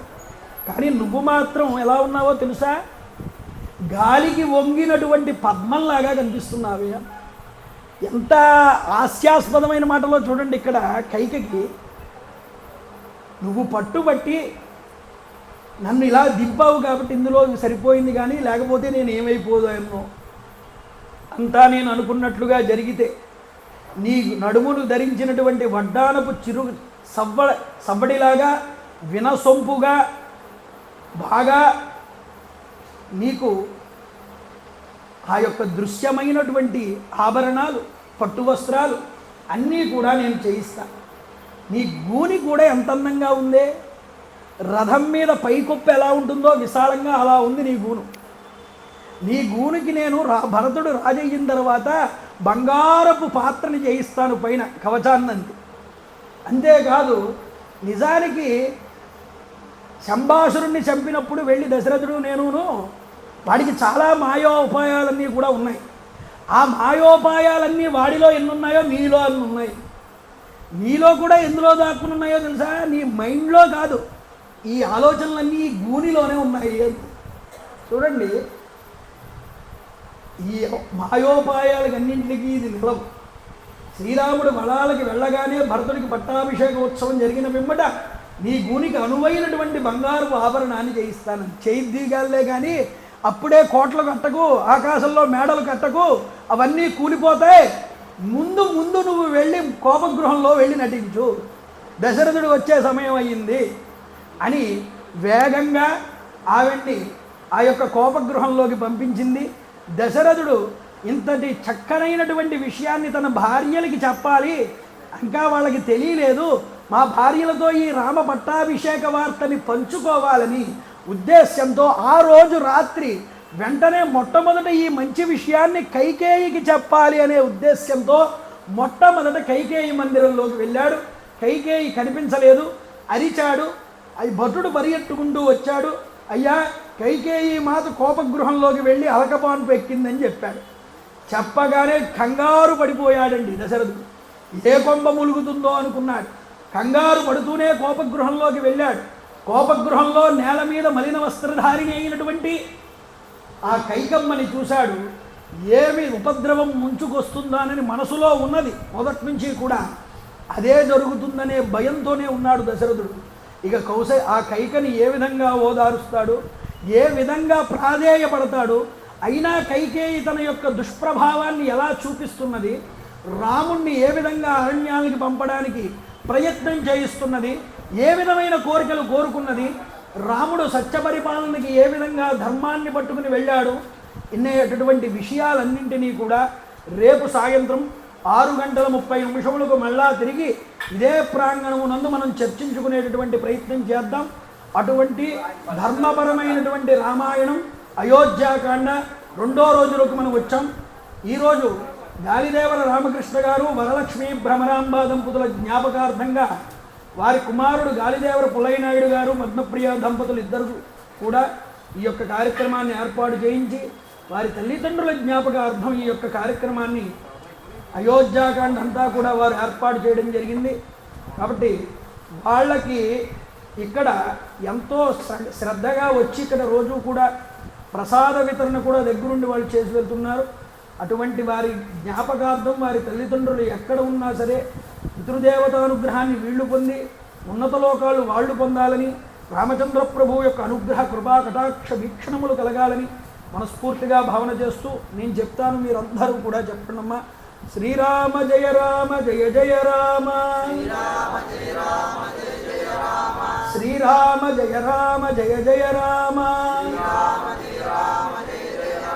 శ్రీరామ జయ రామ జయ జయ రామ, శ్రీరామ జయ రామ జయ జయ రామ, శ్రీరామ జయ రామ జయ జయ రామ, శ్రీరామ జయ రామ జయ జయ రామ. రామ రామాయ నమః, రామ రామాయ నమః, రామ రామాయ నమః, రామ రామాయ నమః, రామ రామాయ నమః, రామ రామాయ నమః. మంగళం గోసలేంద్రాయ మహనీయ గుణాత్మనే చక్రవర్తి తనూజాయ సర్వభౌమాయ మంగళం. ఉమాకాంతాయ కాంతాయ అమిదార్థప్రదాయినే శ్రీగిరీశాయ దేవాయ మల్లినాథాయ మంగళం. కాళే వర్షతు వర్జన్య పృథివీ సత్యశాలిని. జై గురుదేవ దత్త. సర్వం శ్రీమామహేశ్వర పరబ్రహ్మ నమస్తు. స్వస్తి.